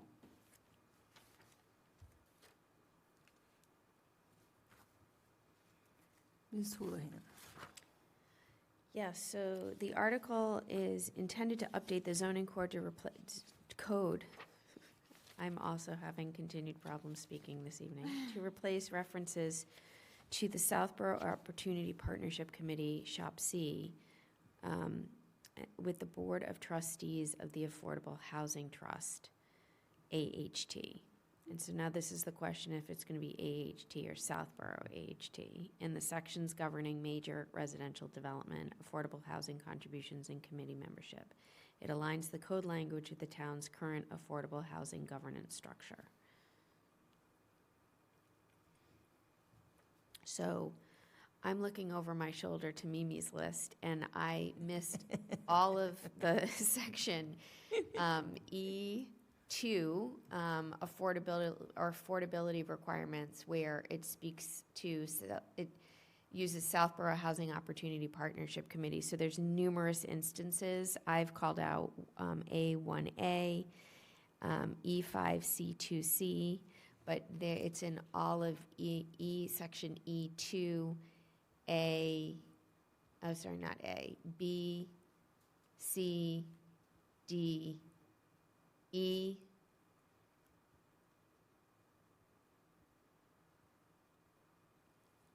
Part 3, C, and I'm sure there's many more.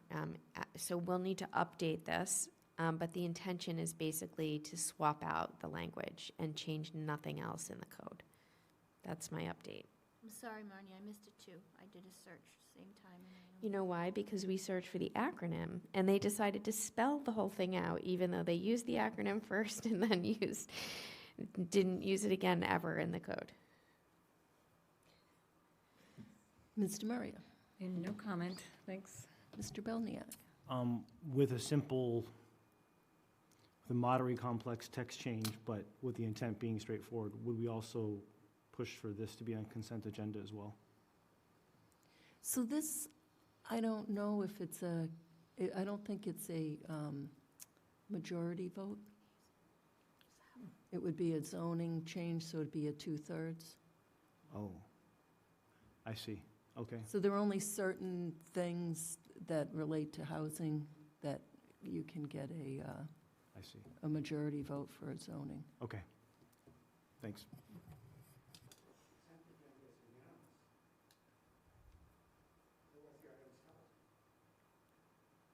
Right. Yeah, that's true. I'll ask the moderator. Why not? Doesn't But hurt. I don't think you can pass, so, oh, It's unanimous. Still a zoning change, A vote, yeah. 2/3. Voting for. Tim, I hate to say it, but you should come up to the microphone so the He recording clerk can hear you. he stated a consent is a unanimous vote of the town hall to go ahead and approve those warrant articles that the moderator has recommended, because it doesn't really require discussion. So what happens with a consent is he comes up and offers consent, and the town says, yes, we agree, so that's 100% approval. So by way of a consent, you would get your 2/3. I see. It's an excellent point, Alan, Tim, thank you. Oh, We can ask. is it a Friday afternoon? It is feeling like a Friday afternoon. Any questions? So the other thing, so in the Article 1, it's Southborough Housing Opportunity Partnership Committee?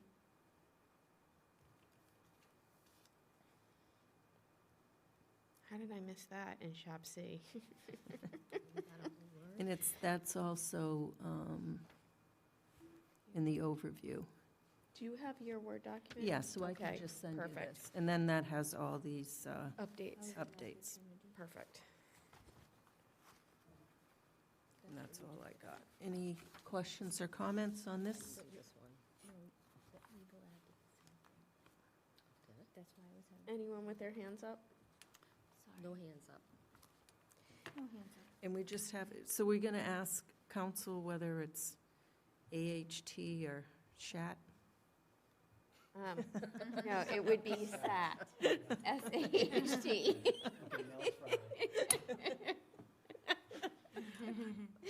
Southborough Housing? No, it's Southborough Affordable Housing Trust. That's why I didn't want that acronym. Oh, my goodness. It's getting late. I make a motion to continue the public hearing for the zoning amendment, replace Shop C with Affordable Housing Trust, AHT, or Southborough Affordable Housing Trust, SAHT, to be determined at by our next meeting for 7/10 on February 23rd, 2026. I second. I have a motion and a second. Any further discussion? Seeing none, all in favor, Latrell, yes? Houlihan, yes? Demiria, yes. Belniak, yes.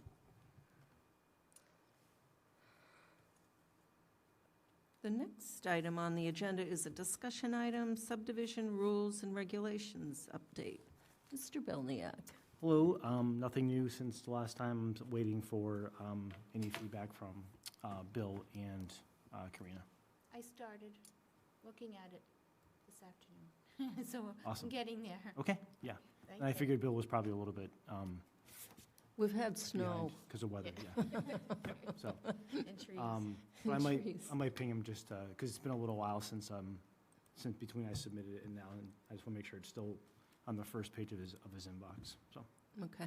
Bill did Thank you. suggest maybe we meet on a regular basis for a short time, just to keep the momentum, like to start the momentum and keep it going. Yeah, I'll reach out to him tomorrow to see if we can compare calendars, et cetera, so. All right. Thanks, Al. I'm just curious what changes we're looking at here. I didn't see anything in the Yeah, package. we don't know Don't yet. know either. So, Bill Cundiff reached out to me shortly after I joined the planning board we did an existing subdivision site walk, and Bill was trying to share some feedback about, to look at some of the things that DPW keeps in mind or would like planning board to keep in mind when considering subdivisions. So he provided a list, I think it was 8 or 9 different subdivisions, so I walked through and gathered notes and photos and whatnot. He extended the offer to Karina as well, but she was busy at the time for the first site walk. So the idea is I've wrapped up my feedback. I want to make sure Bill and Karina have gotten a chance to look at it before we submit it to the planning board. That's when it would show up in the packet for everyone to look at. So I just want to give my colleagues a chance to look at it first. And same exact process, except for the A&R process, which was, I think, something the planning board wanted to look at just before I joined, and I foolishly raised my hand and said, I'll take that on. But yeah, so that it's the same exact thing where we looked at it, and I just want Karina to take a peek at it before it gets put into a packet for the rest of the planning board. So mostly like road and street type things. And I'll just say nothing, or say, no one's so foolish as a new board member. That's correct. Yeah. I'm learning this the hard way. Sure, that sounds easy. I'll do it in 2 weeks. 1 year later. Yeah. Anything else on this? Thank you again, Alice. You're welcome. Appreciate it. I'll have some for you to look at, I promise. Promise. The next item on the agenda, planners report. Oh, the open space education. Oh, sorry. That's okay. A discussion item, the open space notification education letter, next step. So Lisa Braccio was working on this, and she had come up with a sample of what would be added, not just the letter, but maybe a schematic lot location, so people know what they're where the open space is from the deed research database. So we should probably wait till Lisa can come back. There was something in the Dropbox, some sampling there, if you want to look at that. Might have been the last meeting that was in there and copied to this meeting. Yes, ma'am. I like walking back and forth. I just wanted to mention that I've been reading and reviewing the Open Space Commission as a whole hasn't, but everything in there looks, from my perspective as the Open Space Chair, but not speaking for the full commission. Lisa has shared with me, and I think you did another revision, and so it all looks okay. It's just a notification of what's going on, so it's not the letter that gets sent when there's problems, because there is no enforcement. Well, so we thought it would be a good idea just to notify people. First, Wonderful idea. As I know from when I was on open space back in the day, people had no idea and, mowed open space and dump leaves on it. And so just, I think, notifying people is a helpful first step. And I think that it does a good job of doing that and just being friendly, by the way. So I just wanted to let you know that we weren't ignoring it. It's just, Thank you.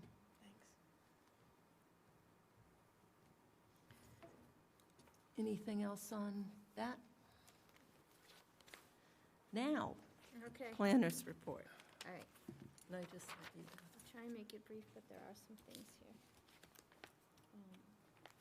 So the first thing I just wanted to mention is that Melissa and Lara had orchestrated a clarification meeting with Stephen Mino from the Department of Energy Resources to clarify the consolidated permit for the clean energy siting and permitting that's coming up. And the takeaway in general, and I sent a lot of information to the board members today for just your own reference, nothing to act on. So, starting July 1st, the town can accept applications for consolidated permitting for the clean energy siting and permitting projects, but they don't have to take them until October 1st.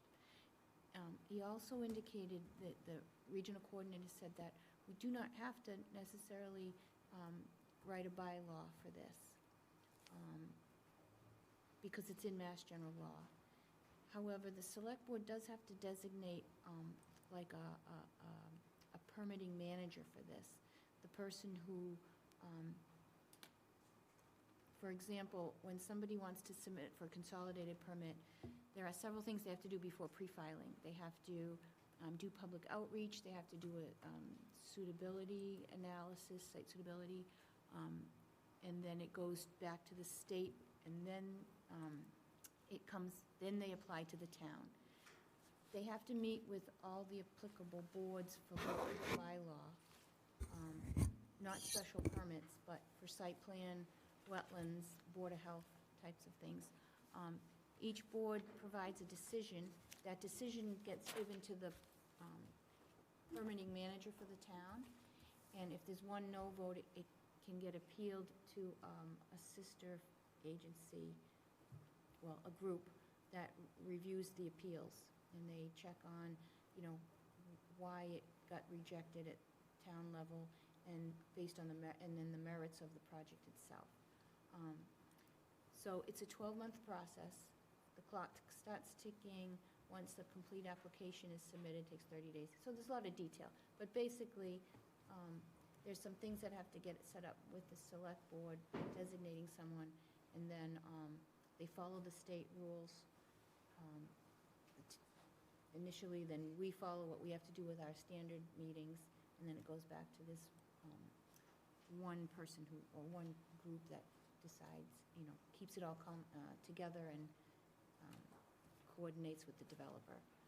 So that's it. It's nothing, I want to recap my notes in legible form, and I'll send you an email on that more directly. But I think when I forward you, there's a PowerPoint presentation and a flow chart.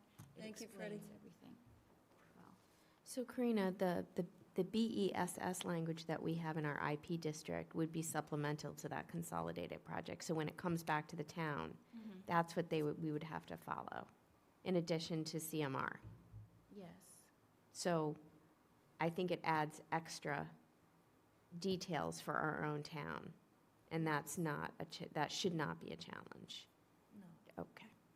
In the CMR, I think like anything 250 kilowatt hours in 1 acre, less than 1 acre is exempt from all of that. Requirements, correct. Right, the smaller system. So that would have something to Yes. fall back on, Yeah. yeah. But I appreciate Lara and Melissa. They started digging into this. And so, Mimi and I had met with the coordinator previously and got some information, but things have changed. So they are taking comments for the regulations right now, final comments, but everything's supposed to be promulgated by March 1st for them to have it in order. So if anyone has specific questions, I have tons of notes on this, and we can consult with Melissa and Lara too on that. Thank you for going Yeah, to thank that. you. Oh, This you're is welcome. It was nice. really good. It was a Zoom meeting, but it was like department heads that they coordinated it with. So fire was there, building commissioner was there, Bill Cundiff was there from DPW, Melissa was there, I was there, Lara was there for the ZBA. So it was a good group, and we got a lot, and he actually explained an example. I said, can you describe from start to finish what a developer would do? And he did that. Right. So I have it in my notes. Okay. From my understanding, I think the Board of Health has the most Is the power in ultimate this. power. Yeah. That's correct.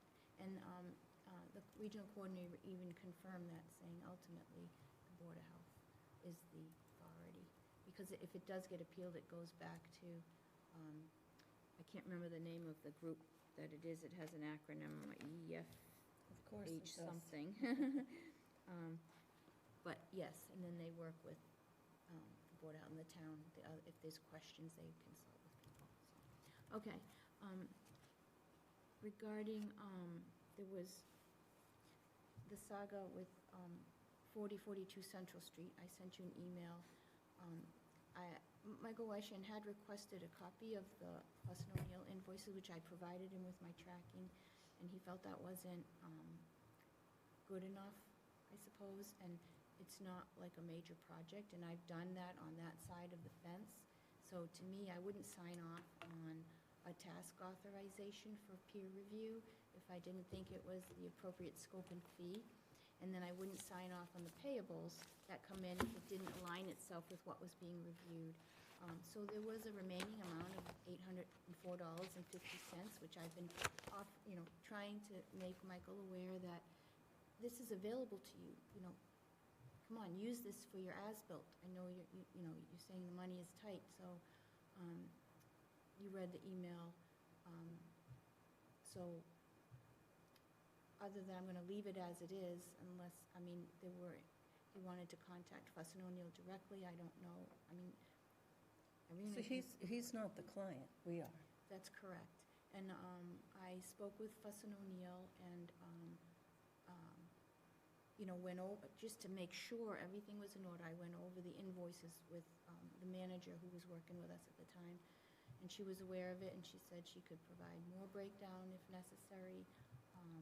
And I said, that'd be super. She's done that before when I've had questions on, very rarely, but she's provided those if I've needed them, and I haven't. So I'm not sure what to do further. I forwarded it to town council because there were some stronger intent in there for action on his part, and he feels that I should be the one doing the technical peer reviews just because I'm a PE, and I'm not. I'm capable, but it's not really my role, and you really need a third-party consultant if you don't have an official town engineer who has that in their job description, just to keep the lines clear of, the process as well. Yeah, so you're more than capable, but you've got a lot of things on your plate, and that's not in your job description. In most Correct. other towns, if they don't have a dedicated engineering department that does these things, they have a third-party peer review. Now, Bill Cundiff is a PE. He's not doing plans for sidewalks and roads. Correct. They have a third party that does those because that's not his job description. It's very helpful having a PE as a town planner. It's been extraordinarily helpful for me because when things get here, all the major questions are answered and everything's all in line. But you don't have time to go out and look at every single project. Right, and I think Michael Weishin doesn't realize there's a line there. So I didn't respond because I was waiting to see if town council wanted to opine on anything or just speak to the board. So this was what, 2.5 years ago? Or almost 3 years ago that he paid for the, so when on your application you sign that they're going to be third-party peer review fees, he paid those. He's known what it is, he knew what was left, and now he has a problem with it? Well, I was trying to be helpful because I was happy that there was remaining funds. So trying to help him do that, but it kind of turned around. Yeah, this was April of 2023, that there was a scope and fee. And, they performed the services. They were actually supposed to do construction site visits during construction once we were notified that the construction was happening, but that really didn't happen because we weren't notified. Work was done prior to that, and et cetera. So we still needed an as-built, and now we're transitioning to niche, where we have already. So I provided Michael a scope and fee from niche to do the same services. So on the same note, I did get a email from Michael on January 12th, I think it was. I think he believed that to be the February report that's due February 12th. So it was kind of premature. It was the letter from his engineer saying that he was hired to do the as-bills and that he would have to do field work and then 3 to 4 weeks provide the as-bills. I'm sure he ran into a problem when it snowed because he can't really. Well, so that's not an update because at our meeting Right, it's in not. January, he told us they had that letter. Yeah, And it was dated January 9th before our meeting. yeah, right. So that's not the update for February 12th. No, I think that he thought it was a report to update. When he sent the letter, he wrote this thing. So his next report due, based on the vote that was done, which I did supply him, I filed a notice of vote from when the planning board decided when he got his temporary certificate of occupancy. I supplied it to town council. I gave it to Michael Weishan, who's representing the Southborough Historical Society. So Everything's there and covered. I'm expecting a report on February 12th. We'll see Right. what happens, and that will be my Did, next. Ms. Houlihan, were you contacted about any parking lot lighting? No. So they have no parking lot lighting, but they're having night events? I hope not, because that would be in violation of the agreement with the temporary certificate of occupancy. So we made a gentlewoman, gentleman's agreement that we would have kind of this conversation because we knew that, and Michael, I think, expressed that it becomes emotional instead of business and professional to be able to actually move the needle. So I thought we had an agreement, John would be the person that we would talk with. Correct? That was my recollection also. Yeah. Like, he actually stepped in and volunteered when he was speaking to be the point person, if I recall. But Yeah, so I kind of would like to maintain that balance, and I don't know what the best way to do that, but I thought it was that John would be communicating with us so that we had a good understanding of what's happening. And again, like, I don't know how, I'm happy to actually send a note to John to say, help me understand where we are in this, but we have an update due on the 12th. There's an evening thing. I haven't seen any lighting, and we have, just ongoing challenges for us to be able to, we all agreed we want to progress this, but behavior is just not acceptable. And we agreed to that. Yeah, it's And I slipping don't think again. he's playing by the rules. Mhm. So if you guys are comfortable, if I just need his email, I'll send a note to John to say, can we just have a conversation? Mimi, I know that's kind of going over your No. chair role, but I feel like the context for this emotional reaction falls mostly to you and Karina with Mr. Weishan. And I think if I can somehow try and avoid that and moderate or facilitate progress. Well, the first bullet in the contingency for the temporary certificate of occupancy was any parking lot lighting shall be discussed and reviewed with Planning Board Vice Chair Marnie Houlihan prior to installation to ensure code compliance. Now, these were agreed to at the meeting. Correct. With the notes. Yeah. So I haven't driven by there, I haven't spied at night to see if there are lights there, but I know they have An evening. night events. Yep. In the, so on that note, I don't even know if it deserves a response. No, I think I'm just going to have a telephone conversation. No, I mean, Oh. with the No, note I from, I wouldn't recommend it. I think it perpetuates the problem. Like, we all want a solution, and I think the back and forth is just going to perpetuate it. and I I- wonder if the whole society realizes he's back to doing this again in their name. And just to be clear, Because no one else in the society was copied on that email.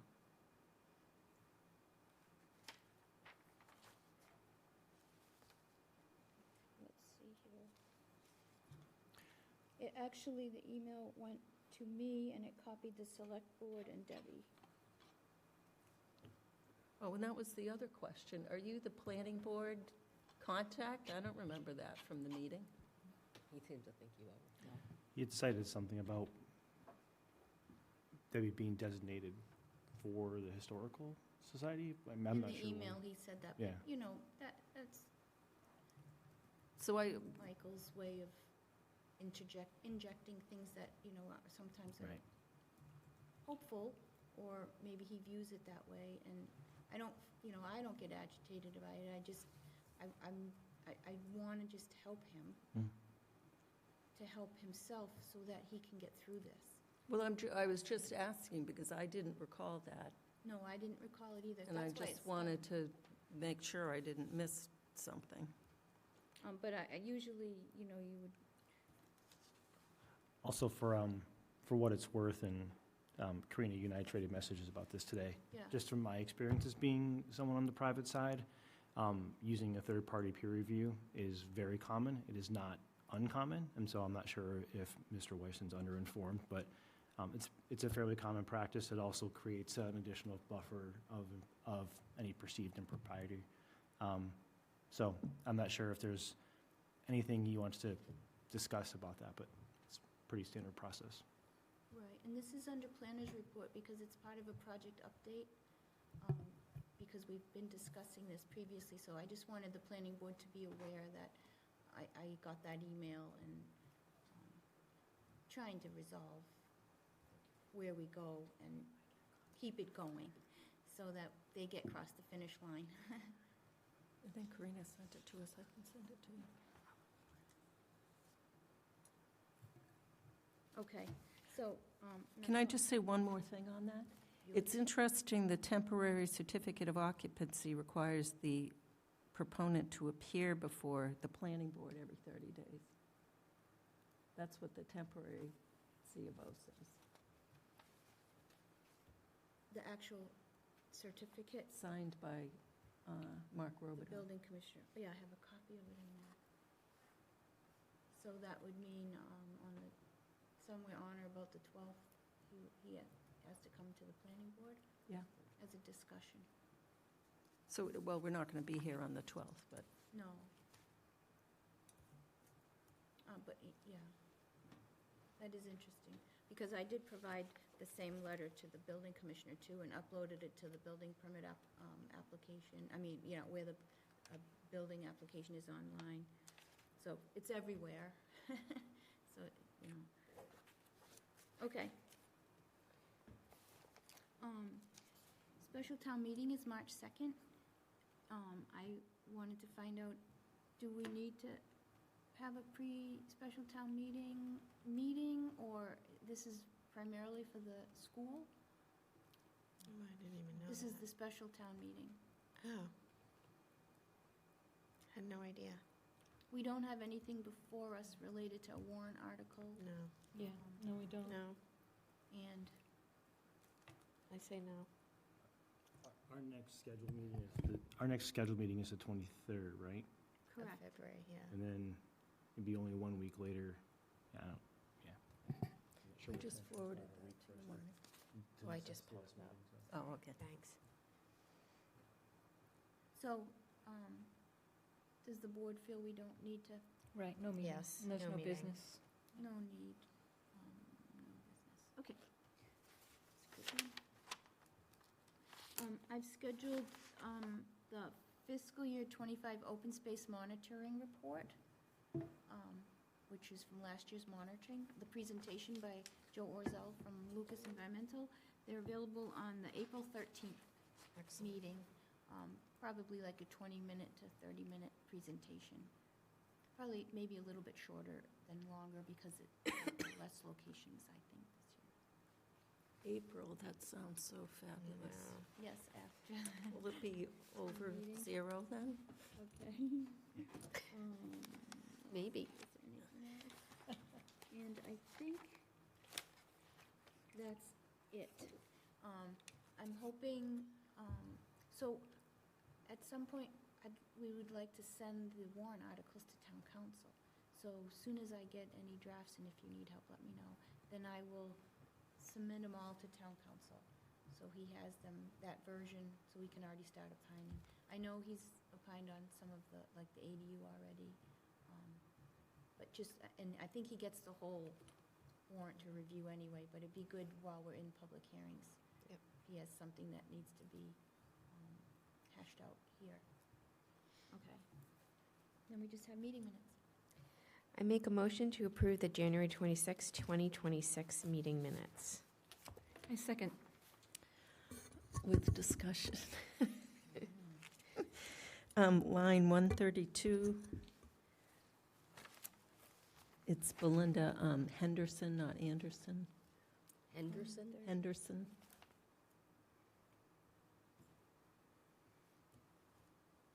And on line 176, it's sent instead of send. That's my OCD for the day. So before we close, I just want to say that Southborough's curler, Corey Dropkin, Oh, wow. is 1 win away from a mixed doubles gold medal. He will go to the mixed doubles and will take on Sweden for the gold medal on Tuesday at 12:05 our time. Nice. That's very exciting. He used to play soccer with Matt when they were So amazing. little. Who knew curling was big in Southborough? Who is it? Corey Dropkin. Oh, it's not, it's just them. The Southborough Dropkins. resident, yes. His parents curled, too. Oh, I didn't know that. Yeah. So I make a motion to adjourn tonight's meeting. We have to You accept have to those do the minutes. vote. Oh. Minutes. Oh, I thought we did that. I'm sorry. That's all right. One more thing. Just say yes. Curling have to do these minutes. I'll put them on. Friday. That's fine. So we had a motion and a second with changes. Any more? Seeing none, all in favor, Latrell, yes. Houlihan, yes. Demiria, yes. Belniak, yes. I make a motion to adjourn tonight's meeting. Our next meeting is February 23rd, 2026 at 6:30. Second. Motion is second. Any further discussion? Seeing none, all in favor, Latrell, yes. Houlihan, yes. Demiria, yes. Belniak, yes.